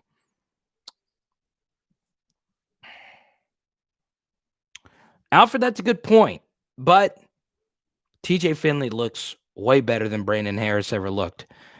And I'm actually a Brandon Harris defender. He was terrible, but he had Les Miles coaching him. And I don't think Les Miles really coached. I think Les Miles really failed Brandon Harris. I also think Les Miles really failed Malachi Dupree, who, to me, just didn't want it enough. I just didn't think I never saw Malachi Dupree. And my sources told me that too, that he never had the work ethic to be Odell, and he could have been. People don't understand, man. People don't understand.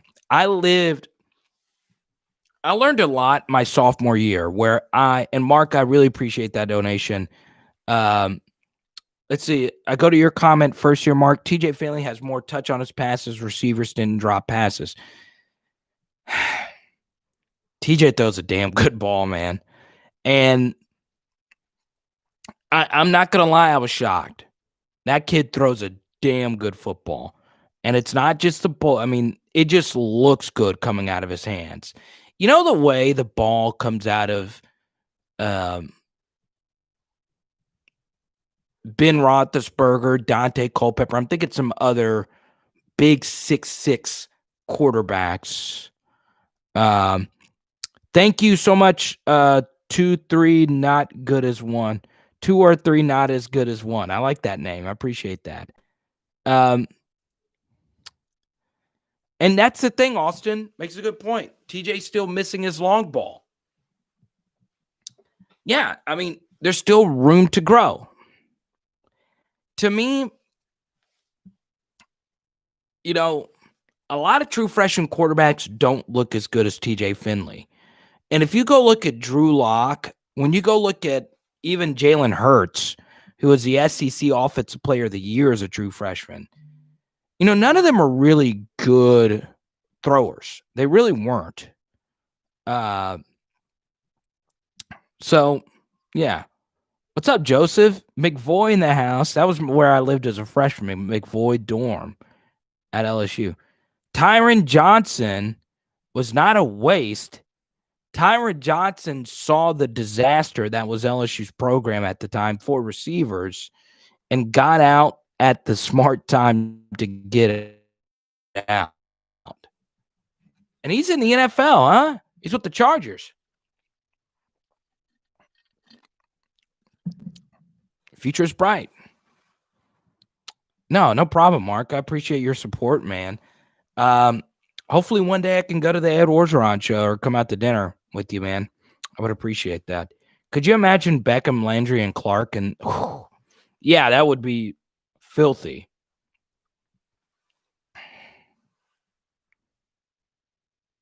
Oh, your son was on the 04 Natty team. That's great, Daryl. That's cool. What was his name? I'll look him up. That's so cool, man. I wish I would, man. Mm, that's so dope. Yeah, I'm at Carter the Power on Venmo. If that's what you want to do, go right on ahead, man. My Venmo's always open. Russell Gage. Russell Gage, this is going to sound wild. Russell Gage throws a really pretty football. Noah says, do you think LSU has a shot at a championship next year? Absolutely. The bottom line, if LSU recruits in the top 5 every year, or if they recruit in the top 10 every year, you will have an opportunity to win a national championship. Can I do a Coach O impression?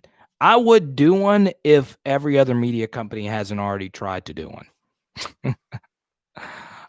My bad, Romeo. I need to get to this. What do I think the Auburn spread is going to be? Well, Auburn's at home, and so far, Auburn and LSU have both looked well below expectations. Auburn, to me, is the worst 3-2 team in the country. They should be 1-4.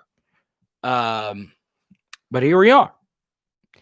Auburn will be a 4-point favorite next week against LSU. Maybe Atlanta will play Russell Gage at quarterback. How's the recruiting for the O-line? Well, you got Garrett Dellinger already. Tristan Lee. That's all it comes down to. Maybe Savion Byrd happens. We'll see what happens. For the class of 2022, there's actually a 4-star offensive tackle named Will Campbell in Monroe, who's a good player. Tank Bigsby is a beast, though. Chris Coase, what it do, baby?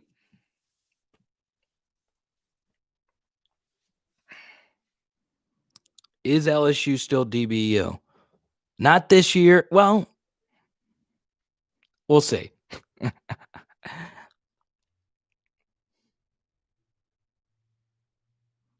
But LSU will always be DBU. That game was getting a little chippy, Max. That's crazy. Dustin Adams was a walk-on, win against Ben Wilkerson every day of practice. I'm sorry he had to do that. Ben Wilkerson was a monster. Does anyone remember Ben Wilkerson? I loved Ben Wilkerson. What team do you think LSU couldn't compete with? They could compete with anybody. But right now, Clemson, Ohio State, Alabama would house them. And it wouldn't be close. Chris Curry will stay until his senior season. Do I think Chris Curry will stay until his senior season? Maybe. I'm happy that Indiana won today. What kind of call was that? Play Dwight McGlothern, the freshman. Why not? But who do you start him over? Are you saying, here's the problem with playing Dwight McGlothern. So do you play him over Derek Stingley Jr.? No. Do you play him over Elias Ricks? No. So do you play him in the slot? The slot is a very difficult position to play if you've never played college football. So, the slot is harder because it's a lot harder to play the slot and not have the sideline to your advantage. So if you wanted to play Dwight McGlothern, honestly, the better thing to do would be to play him on the outside opposite Ricks and then put Stingley in the slot. Or put Ricks in the slot and then put McGlothern. Actually, that would be better. Thank you, Alfred. I appreciate that, man. I hope everybody that's been trolling my live stream is going to subscribe to the channel. That includes you, Parker. Okay? Now quit all your trolling, dude. You got to admit it, LSU's 2020 class was the best, and that's as good as it gets. I mean, they are pretty good. Jordan Tolles. We talked about him earlier. Let him play. You notice that, Romeo? LSU put in the QB sneak this week. Reggie says, please talk about Bo. Do you believe that the kids can't relate to Bo, and that's the reason that we're bad on defense? Well, we had this discussion earlier. Some of you said that it's the players that aren't getting their assignments done. So I don't know.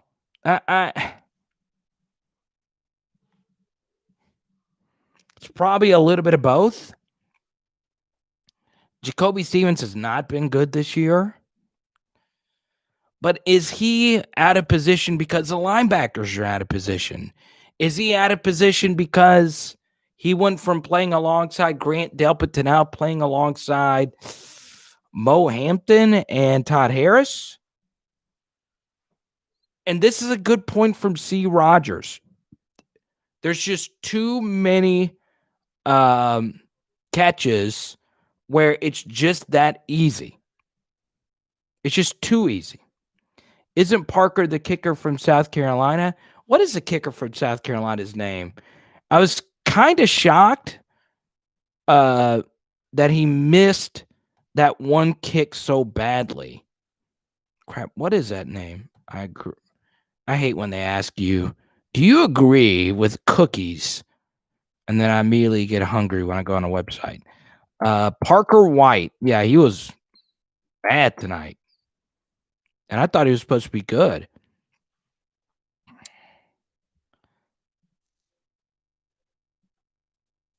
Joseph, I appreciate that. Joseph, my dorm mate. I love that, man. I appreciate your support. He missed 3 field goals. Bad eye discipline. You're right, Cliff. LSU they're not fundamentally sound. And here's the thing. And James, that's a good point. Jacoby Stevens was surrounded by studs.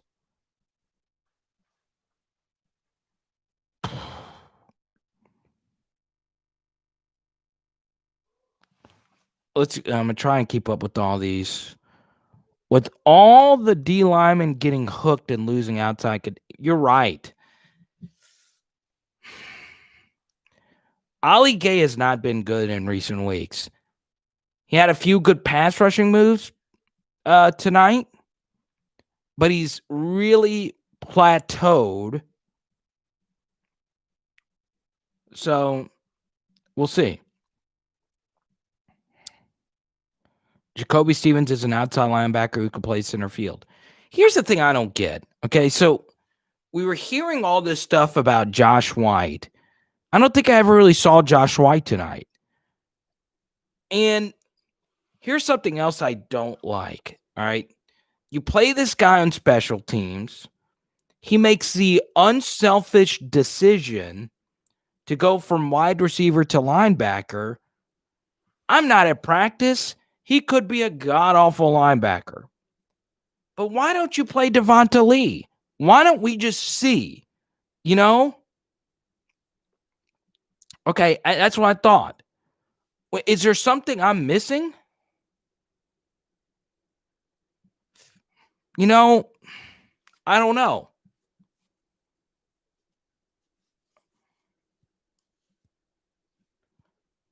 I didn't catch UFC today. No, I was kind of Khabib beat Gaethje, right? You're right about that. I can actually wait another decade. And I love LSU football, as much as anyone. But, last year is better than any other team's year ever. And when we actually, think about that, think about the history of college football. No one had a better year than LSU. Patrick Queen learned from Devin White. You have to attack, not get attacked. Pretty good. That's a pretty true statement.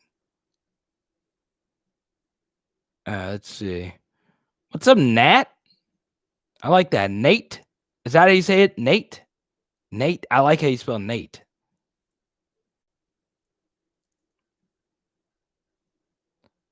Defense looks like it's starting to click, but slowly. I didn't see that. I thought the defense was awful again tonight. 7.9 yards per play is not learning how to click. Way too many easy throws. You had a week and a half to prepare for South Carolina's offense. I actually spent a lot of time watching South Carolina's offense. So for those that don't know, I do radio in South Carolina on occasion.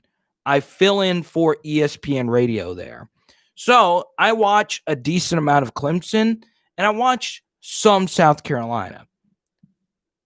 South Carolina's offense did nothing tonight that they had not done previously. As in, the offense ran basically the exact same offense that they have been running. Now, did the red zone defense play okay for LSU? Yes, but a big reason why the red zone defense even happened is simply because LSU's defenders had enough speed to tackle South Carolina's offensive players who were wide open. And the pick six was a great pick six from Elias Ricks. It made me happy because I know Elias's backstory. I know this kid is a dog. Love him. But the receiver did give up on the route, and on the very next drive, they drove down the field.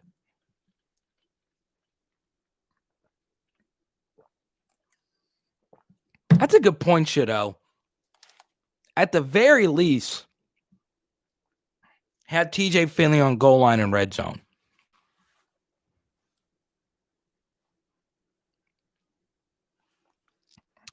And Romeo, that's a good point. TJ said he felt like the team was separated. And, they still could be. Here's something else you have to keep in mind. All right.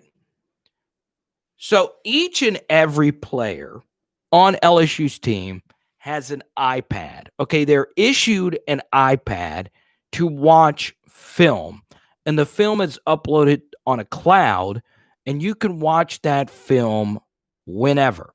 Okay. Now, when I was in college, I knew a lot of the players, some of them on a personal level. And I'm going to tell you this. Not all players have the same level of football IQ, but most of them know when they're actually good and when they actually suck. So in 2008, LSU played Florida and got their asses kicked in the swamp. All right. It was Tim Tebow, Brandon Spikes. That team was ridiculous. And what's funny was I knew an LSU defensive player really well on the team, and they didn't have iPads at the time, but, he told me we sucked, and everyone on the team knew we sucked. And then I asked him a follow-up, and he was a really smart guy, and he's actually a very successful businessman now. And I said, do most of the players know on film when they suck, or are they oftentimes caught up in their own egos? And he said, you could have the biggest ego on the planet, but the film never lies. And I say that because, yes, the box score shows a 28-point LSU victory, and I am very happy about that. But there is more to life than a final score, okay? You cannot allow 7.9 yards per play and expect to win a game. Once again, for context, LSU did not average 7.9 yards per play last year, and they were the greatest offense of all time. So for me to sit here and say that the defense took a step in the right direction, that's a half truth. They won. They were okay in the red zone. But guess what? Red zone is hard for any offense. The field shrinks. Overall, the tape, which I've yet to not watch, but just by watching the game, the LSU defense was not good. And this is always a very important thing. For instance, this is something that happens a lot in comedy, okay? Sometimes in comedy, you can do a set in a hot room. And a hot room means the crowd is laughing, everyone's having a good time, and you can go out there and do 20 sex jokes, kill the audience, and you think you're Dave Chappelle. When in actuality, you weren't really good. Your jokes actually sucked. Everybody was just having a good time. Same thing applies here, okay? The LSU defense, they won. They made a few plays. Everybody's happy. We're at home. But the truth is that players were running open. Players still looked confused. In high school, what is the one thing you learn in high school? You got to keep contained. What happened on the very first play? LSU lost contain. What happened on the second drive? What? LSU lost contain again.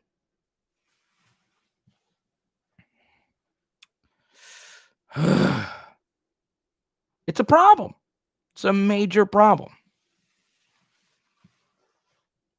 Tampa Bay, you're right. And this isn't me being negative.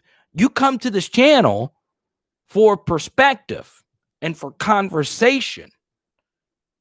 I will cheer on LSU tooth and nail, okay?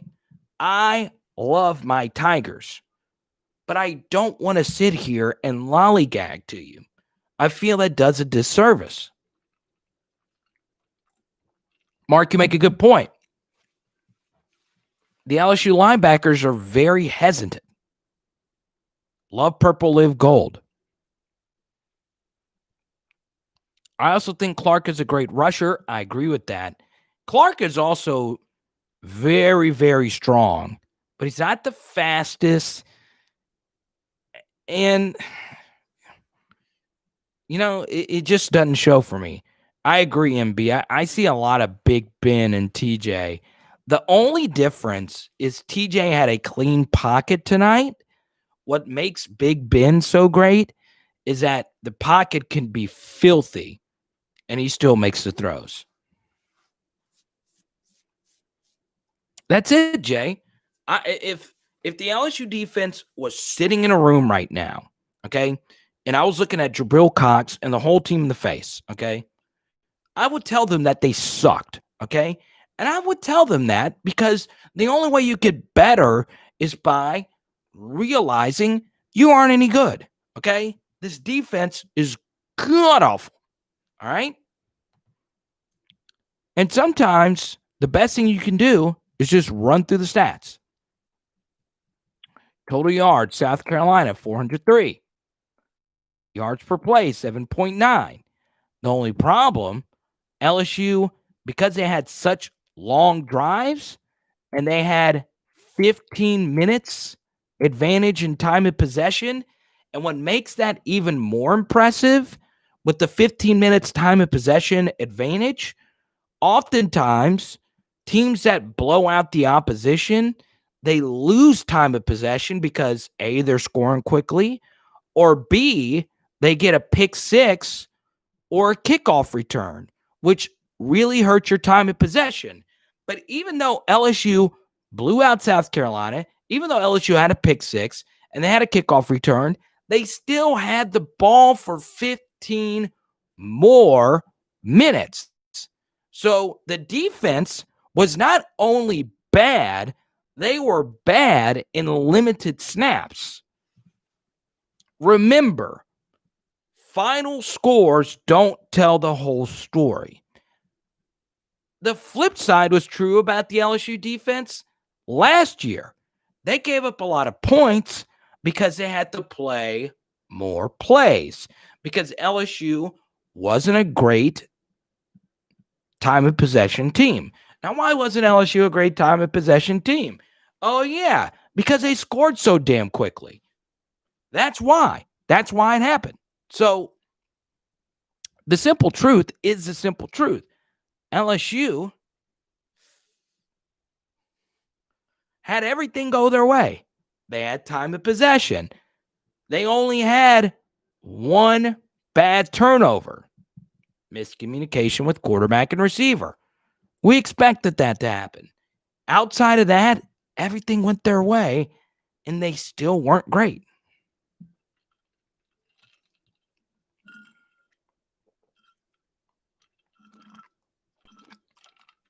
O-line protection was good. Really good tonight. That's a good point. You're right, Mark.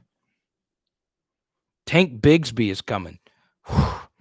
And the thing is I know the South Carolina running back, what's his name? Kevin Harris, 12 carries, 126 yards, and 2 touchdowns. Let me repeat that again. 12 carries, 126 for 2 TDs. South Carolina, 29 rushes for 169 yards and 2 touchdowns for a 5.8 yards per carry average. And that includes Colin Hill going 8 carries for negative 16 yards.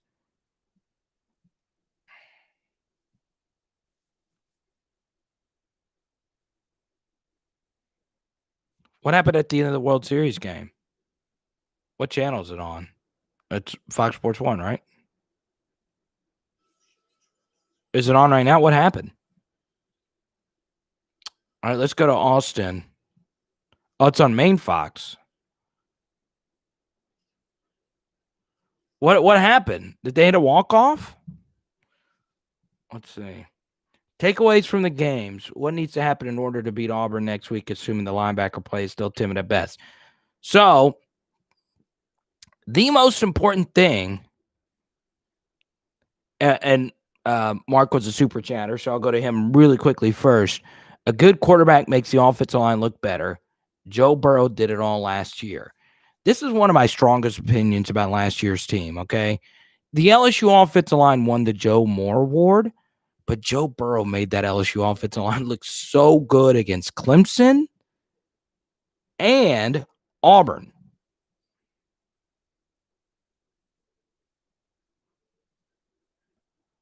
They had a winning base run because the catcher dropped the ball. The runner also slipped and started running back to third. Oh. I don't know. Baseball just doesn't do it for me anymore. That is crazy. I say that. This is my guy right here. Fernando Tatis.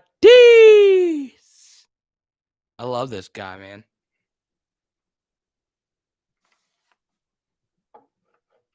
So anyway, we're going to Austin. I'm sorry, Austin.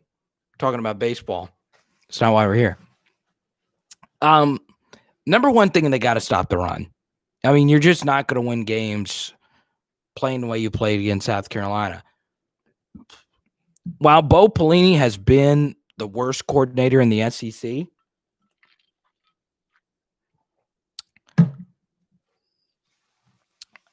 Chad Morris is the worst offensive coordinator. He has run Auburn's offense into the ground, and Bo Nix looks very beatable right now. So the first thing is stop the run. The second thing is figure out what you're going to do at quarterback. That's obviously the most important thing. What direction is the team actually going to go in going into this Auburn game? And the final thing, the LSU Auburn game next week is going to be close. I have a tough time believing Auburn is blowing out anybody offensively. You know, does LSU make some coaching errors? They've made some coaching errors against not only Mississippi State and Missouri, not only in game plan, but actual game management within the game. I like that word organic, MB. I really do. They look good on D-line rushing against the run. Against the run suffered. That's a little disappointing because they did have Ika back. Glenn Logan was in better shape tonight. Still couldn't stop the run. A lot of it, though, was losing contain. That was a big issue. And Ollie Gay is not the best at holding the edge against the run. Yusha, does LSU do hockey? It's almost our national sport. They actually do club hockey. And when I started, that was one of my first assignments was doing LSU hockey. It was scary because I was filming a hockey match with no plexiglass in front of me, holding one of these old school big cameras. It wasn't just holding an iPhone like that. It was legit. So if a puck would have come, it would have killed me if it just go. We should go after a head coach for our next defensive coordinator like Arkansas did with Odom. Maybe Derek Mason or Will Muschamp.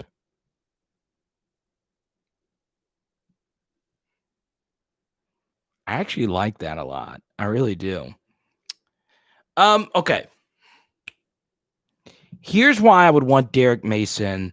And I had this discussion. So for those that don't know, if you're just joining us, if you didn't watch our LSU versus South Carolina, do you know where I can get an LSU hockey sweater? I don't. Here's the thing: I don't know if they still have the club team, especially with everything that's going on right now. I don't know, but that was my first ever assignment, and that was back in 2008 or 9. Can we get Charlie Strong? I would love Charlie Strong. Here's the thing, though, about Charlie Strong. All right, this is why I would want Derek Mason over anyone. So Barry Odom at Missouri was a very good coach, a very, very good coach. But he never won a championship. He's still young at heart. And he's still yet to prove something. One thing that takes you far in life, and this is just life in and of itself, all right? Now, this wedding I went to this past weekend, much to my surprise, all right, this was a small wedding. It was my best friend in high school. But at the wedding, there was an NBA all-star basketball player there. And I had a great conversation with him. And I was also drinking. Full disclosure. I hope you guys don't hate me because I had a few. I'm not even drinking tonight. I only drink on social occasions now. But I'm going to tie this in with Bo Pelini in just a moment. All right. With why I did not like the Bo Pelini hire. Something happens to players and coaches once they get money. Okay. And I felt this vibe from meeting this NBA player because you reach a point where you just want to enjoy life and you want to look at life outside of your sport.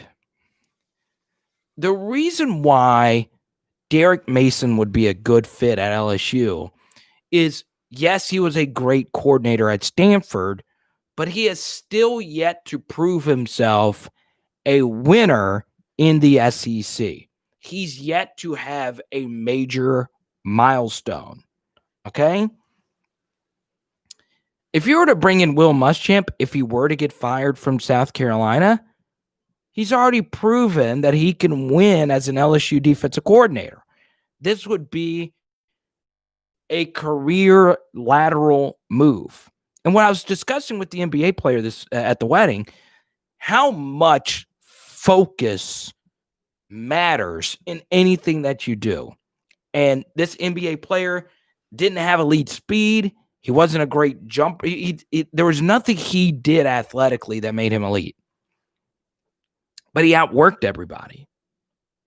And I'm not here to question Bo Pelini's work ethic. He very well could be working his ass off. That is not the point I'm making. The point is that he's already accomplished everything he can accomplish as an LSU defensive coordinator. I want someone that comes into being an LSU defensive coordinator that has yet to prove something in the SEC. That is huge for me. Okay. Now, some of you would rather have Corey Raymond. I would be fine with that because Corey Raymond is in the same boat. He still has something to prove. It is amazing how much harder you work naturally when there is something you have to prove. Perfect example of this. A lot of stand-ups, and I use stand-up a lot because I do stand-up, but a lot of stand-ups begin to suck once they get money, okay? They have nothing else to prove. When you tape your first special, that's always probably going to be your best special because you're putting every last little thing to prove to the world that you're great. You have to have a burning desire to continue to be great at something. And while Bo Pelini might have that desire, there's always a level of consciousness that tells you what else to have to prove. I have millions of dollars. Also, Bo Pelini was coaching with his brother at Youngstown State, not having to deal with pressure, not having to deal with criticism. At LSU, even though you're only the defensive coordinator, and I say only, you're getting paid double what Louisiana Lafayette's head coach makes a year, more than double.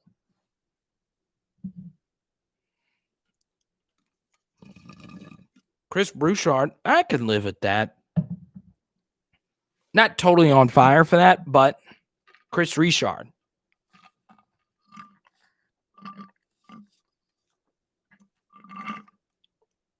I wasn't going to address this, but you did donate to the super chat. 2R3, not good as one. I still love that name too. Do you think the problem is Coach O has been distracted by that new? Oh my God, I can't believe you commented that, but here we are 2 hours into this. I don't get into athletes and players' personal lives, even though the photo was released. Coach O didn't release it. I'm happy that Coach O has found someone else, and I'll leave it at that. This is a football channel. Yeah. Happy for him. Now, I know some of you that have not seen Coach O's new whatever, girlfriend or lady friend.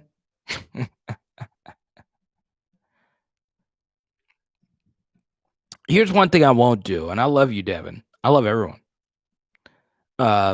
Except the people that trolled this live stream. I will never talk about Ed Orgeron's divorce on here. Obviously, it's just not me. Okay? That's not me. I don't talk about personal matters. Number one, it has nothing to do with football. Now, if it was more football related and it involved some aspects of the football team, then yeah, that'd be different. But I don't believe I should ever talk about someone else's hardships like that. It has nothing to do with football. She's using him. Okay. Name another time in the history of the planet where younger women use older millionaire men. Oh, yeah. It happens every single day.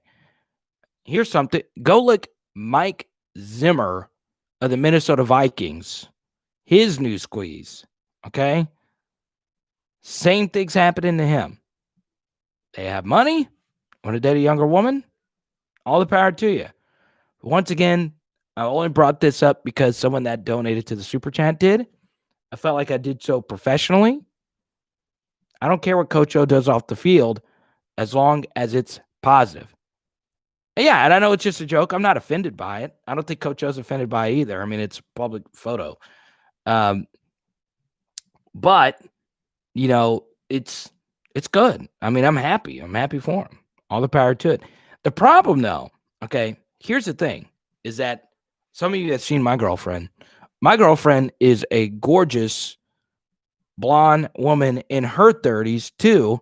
So now she's always said she's had a crush on Coach O and that she would leave me for Coach O. So I hope Coach O doesn't try and slide in my DMs because I've been negative. Some I've been mostly positive about him on this channel. Uh, I don't. I hope Coach O does because I really do mean this, and a lot of you would probably be in the similar spot.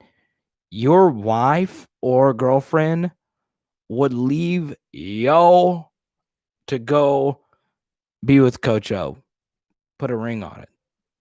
Mark, hey, your super chat donation will help me fund that project. You know what? She is great. She is great. She was looking stunning last night, too, y'all. She was looking like a snack. And here's the thing tomorrow night's chicken wing night. And then Tuesday night, we got another live stream. No, tomorrow's Sunday. No, tomorrow night is chicken wing night. Let's see. But anyway, let's PJ, that is loaded. Okay. So PJ says Marshall will be a better pro than Chase.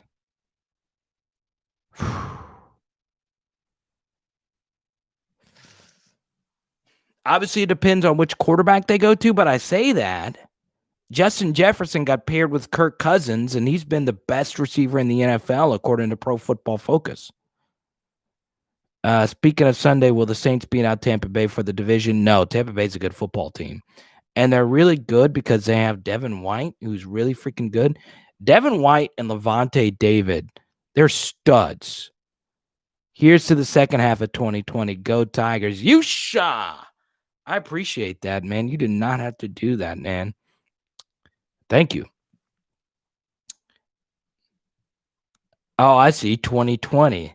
I love that. That's good stuff. Okay. Now, Shadow, you know, there's not a whole lot of things that offend me or bother me. Man, Antonio Brown. And I know football's just football, but dear Lord, I am shocked that Tampa Bay, who has time. Okay. You should super chat. He just gave me $20. Okay. I don't care if I lose all my viewers. If you donate $20, I'm going to talk about country music. Okay.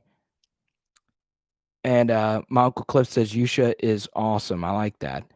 That was a slap in the face to Bruce Arians. It was. So we'll get back to that in just a moment. Chasing airplanes? Really? Because I'm just sitting right here watching. Is that the one you're talking about? Who is that? That's Gary Allen. Scary. You see, I know my country. So for those that don't know, I moved to South Arkansas to do a sports radio show. I walk in the first day, and they said, you're going to do a country music radio show. I had only heard of Reba McEntire, okay? But the country music show was one of the most rewarding experiences of my career. I do a lot of material about it on stage, okay? Now, I am not a huge country music fan. Once again, if you guys want me to get off country music, you got to donate $20 to match Yusha, okay? She drinks my tractor sexy. It's really turning me on. That's Kenny Chesney, who is... So, you know how Drake likes every NBA team? Kenny Chesney likes every SEC football team. He's best friends with Nick Saban, so he's an Alabama fan. But he really is a Tennessee fan because He did a Tennessee documentary with the SEC network, but him and Saban, I interviewed Nick Saban, and Nick Saban told me that he and Kenny Chesney were good friends. Dead serious. My only one-on-one with Nick Saban. We talked about that. It was very interesting. I'll tell my Nick Saban one-on-one story one day. But I'm going to answer Yusha's question directly. All right. I am a huge Darius Rucker fan. My girlfriend is a huge Keith Urban fan. Now, both of those guys are super talented outside of the stupid pop country that they do. Okay. They're not like some of the other country artists. Like, for instance, Thomas Rhett is not an unbelievable, and I'm losing all these viewers, but you gave me a second $20 donation, so I'm going to stick with this. Thomas Rhett is not a super talented country artist, okay? He is a pop country artist. I appreciate him. I also appreciate all the money he and his wife, Laura Rhett Atkins, donates to good causes. But anyway, a good country song tells a story, okay? New country doesn't really tell stories. Old country tells stories. And the greatest country music writer of all time is a guy by the name of Bobby Braddock. Okay? The great Bobby Braddock, a legend. The problem is, don't go read. I'm losing so many viewers, but I am donating all of my effort and time into this country music knowledge I, for some reason, have. Bobby Braddock legit writes the saddest songs ever. And when he and George Jones, he stopped loving her today. That song is so next level. Probably the greatest top 5 songs for me of all time. It makes me cry. It is that daggum good. So I'm going to go with that. All right. Oh, dude, you're going old school. Jesse's back after the country music break. So I'm gonna go. I'm going to. I actually haven't heard of any of those bands. I'm not gonna lie. I don't know country quite like that. Chris Stapleton, Tennessee Whiskey is a great song, even though that wasn't his song. That was crap. George Jones did Tennessee Whiskey at first, didn't he? Barefoot Blue Jean Night, Jake Owen. So, MB, you're a pop country guy. Okay, I like that. Once again, I will get off of country music if someone makes another donation. I think I've already answered Yusha's song or Yusha's thing. We'll get to Jason's thing. I'm finishing this country music thing. Let's see, more pop country. I've been out of the game for a little bit now. Yusha, I'm a huge Brett Eldridge fan. Love Brett Eldridge. Not too high on Blake Shelton. I like Miranda Lambert. Not that high on Kelsey Ballerini. FGL's okay. Darius Rucker, though, is just great. And I know so many people say Wagon Wheel, but All Right's great. You know, but Stapleton's up there. Out of the old guys, let's see. George Jones is definitely up there. Garth's elite to me. I mean, Garth's all time. I don't think I would consider Garth country. Garth is just his own category. The same way Michael Jackson's his own category, and Prince is his own category, and Beyonce's her own category. Garth is so far ahead of everybody else. So hopefully that answered your question. Yeah, Garth Brooks. No doubt about it. No doubt about it. Would pay an unlimited amount of money to see Garth Brooks perform. George Strait. So my first ever. Okay, Yusha, you're gonna like this, and I'll end my country conversation because I lost 30 viewers. I'll end my country conversation with this.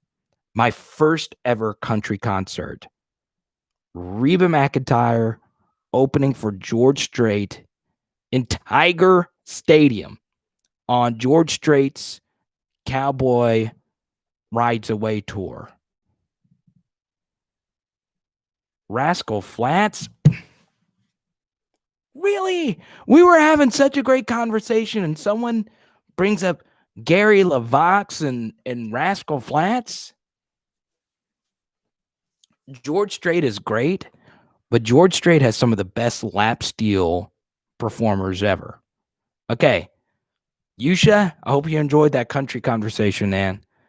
You see, that's what the super chat does you, baby, especially 2 hours in. Now, if this was the first hour, I don't think I would have just bailed on LSU football talk, but we're 2 hours into it. So, looking up the video now. What video you're looking up? George Strait is so ridiculous. So obviously he's an all-time great. I like King George. No. Brothers Osborne. Love those guys. What are their names? TJ and John Osborne. Interviewed them. Coolest guys ever. We took a few shots. He was great. Oh, George Strait in Tiger Stadium. Bro, you show such a great show. Such a great show. Oh, all-time great show. I get chills thinking about it. And I'm not even a big George Strait fan.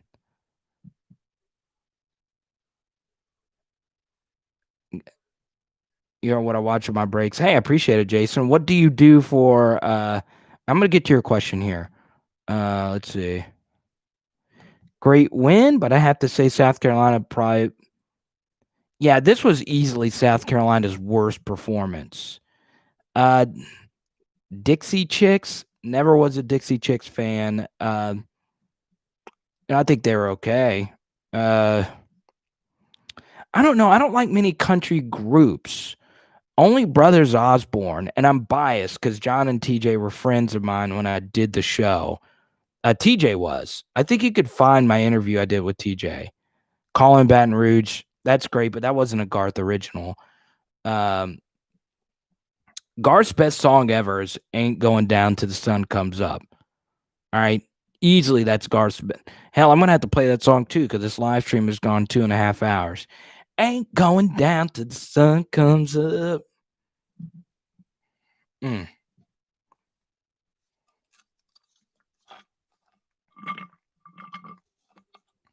wish my girlfriend was down here. She would be a lot better for that question because she worked with she knew Dirks Bentley and all those people. David Nail. David Nail's okay. If you like the pop, David Nail's the same way if you were describing Dustin Lynch or anyone like that. Okay, so Yusha's time is up on the $20 donation. Yusha, if that was a good enough answer for you, once again, Bobby Brownick and George Jones, He Stopped Loving Her Today, is number one. All the rest of the songs are not even close. FGL is pop country. I like FGL. They also have some pure trash. Anyway, back to football. Here we go. Do you consider LSU's best player Marshall Jr. or Stingley Jr.? You got to go Terrace, especially this year. But, the best player, the best raw player, as in the best ceiling football player, as in their absolute best peak performance, Derek Stingley Jr. is number one. But if you were to ask me who would buy top five, my top five LSU players, okay, let's do this off the top of my head. And I don't include quarterbacks in top lists because they're just too valuable. It's the way you would judge a quarterback is different than how you would judge anything else. Okay. So top five players. Number one, I would go Terrace Marshall Jr. And number two, I would go Derek Stingley Jr. still.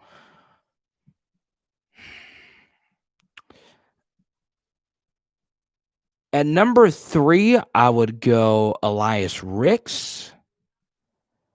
At number 4, I would go BJ Ojolari.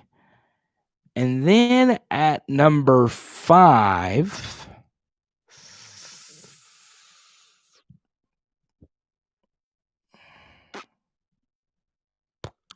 I'll go Austin Deculus.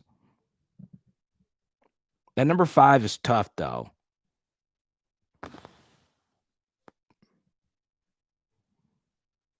But all linemen are kind of tough to judge. Maybe Ed Ingram's their best lineman. Exactly. What's up, Graylin? I like that. The Y in the name. Ali Gay is good, not great. John Emery. We'll see how he does next game. I wouldn't put him in my top 5 right now, though. Ceiling, maybe. Ali Gay's not been that great these last couple of weeks. Let's go. Let's go. Let's go. Is Ali Gay coming back? Probably, which is actually a good thing.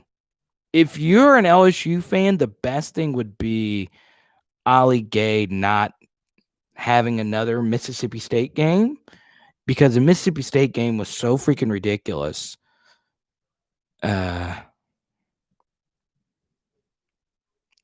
I don't know. Oh yeah, Adele was on Saturday Night Live. Let's see if she's even.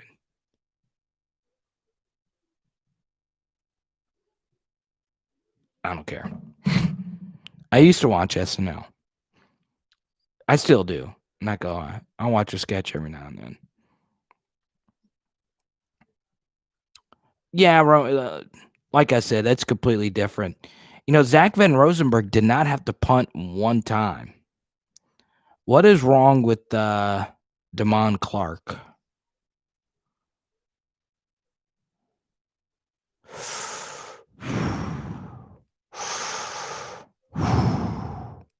Trying to get that second win. I'm not gonna lie. So I partied all night last night. I don't really party all that much. It was my best friend in high school. I was in the wedding in a tuxedo under a tent with live music. I didn't go to bed till 4 last night. Got up at 8. Drove back today. Girlfriend had to make a Trader Joe's stop. Whenever your girlfriend says, let's go stop at a Trader Joe's, don't go stop at a Trader Joe's because you're going to lose a lot of money. But, so yeah, I'm trying to get that second win of energy. Yeah, Cade York's one of the best kickers in the country. I really wish Kerry Vincent Jr. played this year, right? Sounds more like Vegas than a wedding. You know what, Devin? I normally don't do those all-nighters, but legit, this was my best friend in high school. This is probably the last wedding I'll be in quite some time. Sounds like a normal Ukrainian work night. I like that. I'm going to come to Ukraine and hang out with Yusha. Oh, okay. So versus he, I never addressed this. So Dan Orlovsky said if LSU wins out there in the college football playoff, I mean, yeah, they would beat Auburn, Bama, and Texas A&M. The problem would be is that you would need Alabama to lose again. Where do you live, Devin? I host weddings. I do comedy and I DJ weddings. Let me know. I'll be your DJ if we can work it out. Where do you live, Devin? I'm dead serious. When is your wedding? I'm dead serious. I'm gonna get a booking. I'll bring Yusha. He'll be my DJ assistant.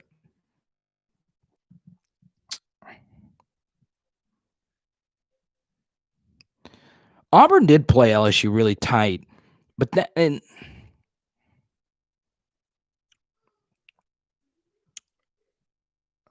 oh, you live in Arlington? Oh, one of my friends from Arlington flew in for this wedding. I almost cried when I told him bye. He's one of my best friends. Let's see.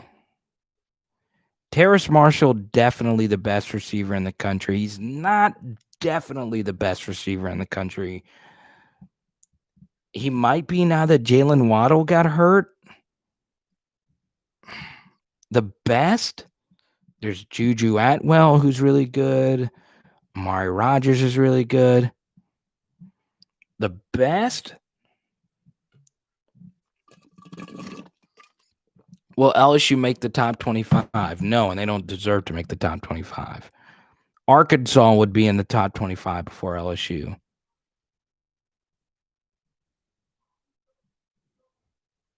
What was up with South Carolina offense? They were the worst offense we've seen, worse than Vandy.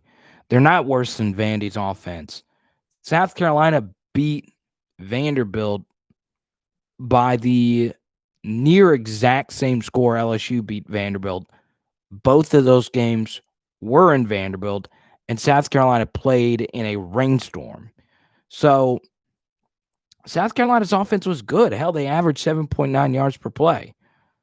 BJ Ojolari was a beast. I think we're watching the best defensive end ever at LSU. If not, he is up there. He's really that freaking good. Yeah, I mean, Mississippi State stuff was bad. You're right, MB. It was bad. The drops were better, Devin. They were. But for real, Devin, let me know. If you really want me to DJ your future wedding, I will happily come to Arlington, Virginia. I lived in D.C. and I worked at SiriusXM. It was the best time of my life. It really was. Will Arkansas be favored against LSU? More than likely, if things stay the way that they are, if Arkansas continues to be decent, yes, they will. Unfortunately. And it would be a slight favorite. I'll give you a good rate too, Devin. I'll give you the Power Hour LSU rate. Maybe I'm at 1 million subscribers and you can't afford me by that.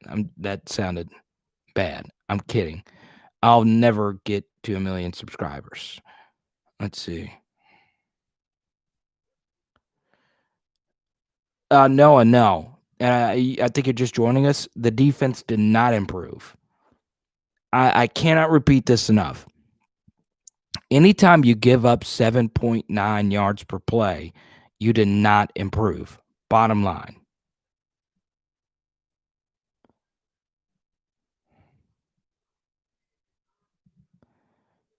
Hill should not be starting. Colin Hill's a good quarterback. What are you talking about? He had a bad game today. The pick six, though, wasn't really his fault. His receiver gave up on the route.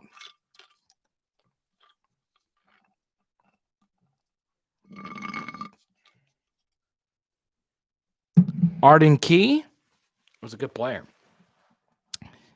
Yeah, Arden Key was incredible. He really was.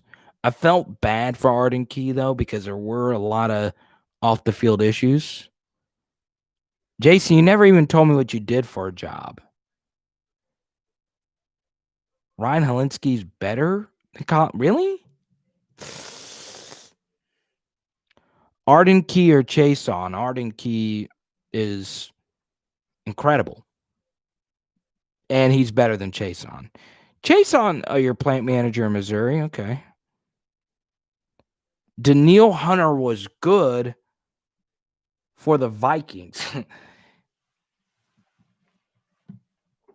LSU had really bad defensive line coaching. There was a guy named Brick Haley who coached the defensive line. He was one of the highest paid defensive line coaches in the country. And it drove me insane that the LSU defensive line was never taught proper technique. That's why Daniil Hunter only had 1.5 sacks in his final year at LSU. To this day, that is the worst statistic in the history of LSU football. There's no reason Daniil Hunter is one of the best defensive men in the NFL, even though he's hurt out for the year. There's no reason that he should ever only have 1.5 sacks. I agree with that, Devin. I do. But Arden Key had a lot of off the field stuff, and he just couldn't keep it together. Some of the stuff was out of his control. We'll see. Sam Montgomery was a good, not all-time great player. He and Mingo were pretty good, though. They were. You also got to remember this, though. So Mingo and Montgomery had their best years ever as redshirt sophomores, which was the 2011 season, okay? What else happened in 2011, okay? Oh, yeah, LSU had the best secondary of all time. Mo Claiborne, Brandon Taylor, Eric Reed, Tyrann Mathieu, Daryl Simon, and Ron Brooks. Okay? So when you have the best secondary of all time, guess what? You're going to get a lot of coverage sacks, which is what Montgomery and Mingo had a lot of. Go back and watch their tape. Lots of coverage sacks. So answer this question. Why did neither of them work in the NFL? Like, it is crazy when you go back and watch Sam Montgomery and Barkevious Mingo, and you think that neither one of them, they both were not good in the NFL at all. They didn't play a great technique. They were never taught how to be a pass rusher. Wasn't entirely their fault, but that's why neither of them never really panned out in the NFL, because guess what? You don't play with the best secondaries of all time.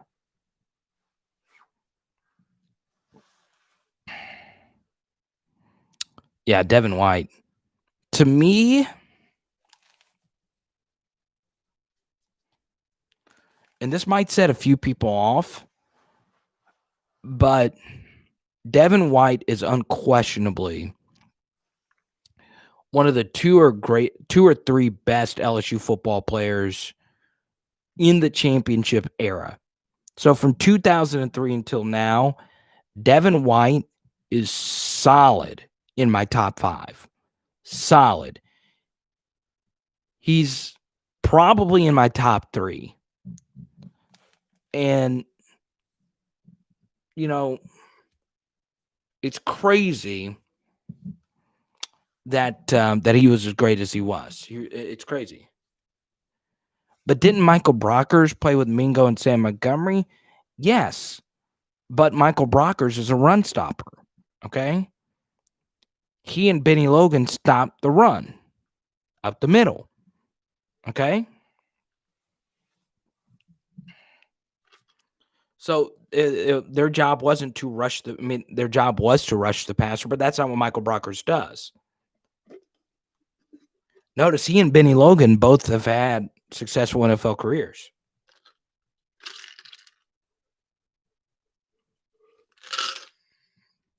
I did not think Benny Logan, in my heart of hearts, would be as good of an NFL player as he was. He was really good.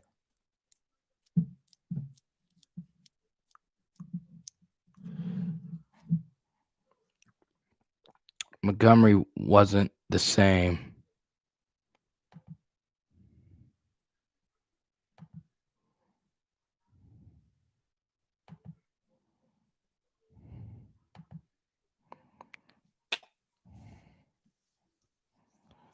We need Devin White and Patrick Queen now, right?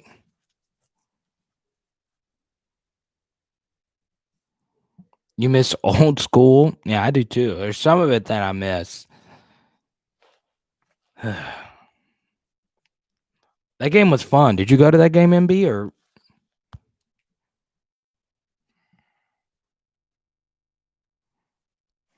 All right. So before we get out of here, what all did we have to drink tonight? I am honestly just drinking punch and tea. It's like a sweet, unsweet tea and punch mix. Jacob Phillips, no, jumping in the living room. Best place. Mountain Dew? What's up, Big Sam? Yeah, of course I'm still alive, baby. Jamba Juice. Let's see. All right, let's see.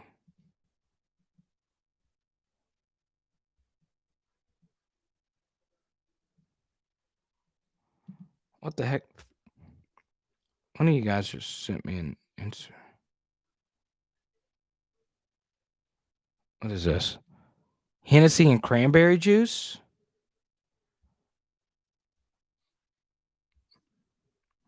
You should appreciate that. You should just send me an Instagram message. If you guys want to send me a personal message, at Carter the Power is the best on Twitter or Instagram. Milo's Sweet Tea. Ooh, I like Milo's. I really do. Our next stream is Tuesday night. So Tuesday nights at 7 Central. And after games. Obama or Trump. Oh, God. Tyler's back. What's up, Tyler? Let's see. Mountain Dew. Dale Moore 15. What is Dale Moore 15?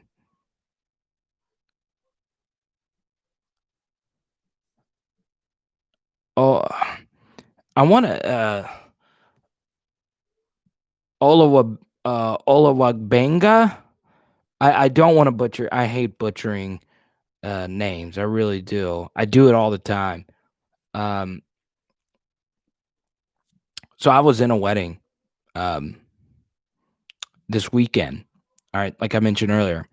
And the girl I walked down the aisle, I can never get her name right. Okay, I called her Chrissy, I called her Courtney, I called her Claire, and her name was Chelsea. I called her those names 3 separate times, and I was sober. Well, the last one I was drunk. Who's keeping count? And I was like, really? Why? That's awful. What's up, Grayson? JD vodka and Ukrainian tea. That's great, man. Where'd you get your tie? This is not actually PJs. This is just a shirt. I don't know. My dad gave it to me a few years ago, and I love it. It feels great. You want to see it? Let's see. Boom. Look at that. But the key, Grayson, what time is it in America? How many shirts? You know what's funny? Most of the shirts I have are my dad's shirts. I don't like buying clothes. I just don't. What are the keys to beating Auburn? Stop the run. Don't give up explosive plays, and figure out who your quarterback is.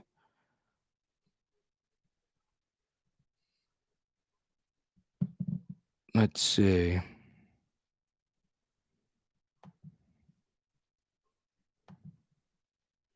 111 there. That's 1211 here. Highland single malt Scotch whiskey. That's good. Well, all right, guys. We're going to go ahead and sign this thing off. The trolls are floating back in. So if you want to send me a message, go right on ahead at Carter the Power. Usually I appreciate your message you just sent me there. And your team's Ole Miss. Hey, if you're an Ole Miss fan, go follow my dude Ben Mintz. He just got hired by Barstool. And Ben just interviewed Lane Kiffin. See you from Delhi. Yeah, man, for sure. I think we can maybe finish 6-4. I could see it too. Well, all right, guys. Before we, I always do this to end out the stream. Before we get out of here, okay? Are there any questions you want to ask me? Anything? Okay? Just let me know. And let's see. All right, nothing looks like it's floating in, so we will talk to you soon. Guys, thank you so much. I really do appreciate all the love, all the support. And it's been fun, man. It's fun growing this channel. I appreciate all the super chats. And yeah. We'll talk to you on Tuesday night. Next live stream is Tuesday night at 7, and we'll see you there. It's Power Hour LSU. Pow.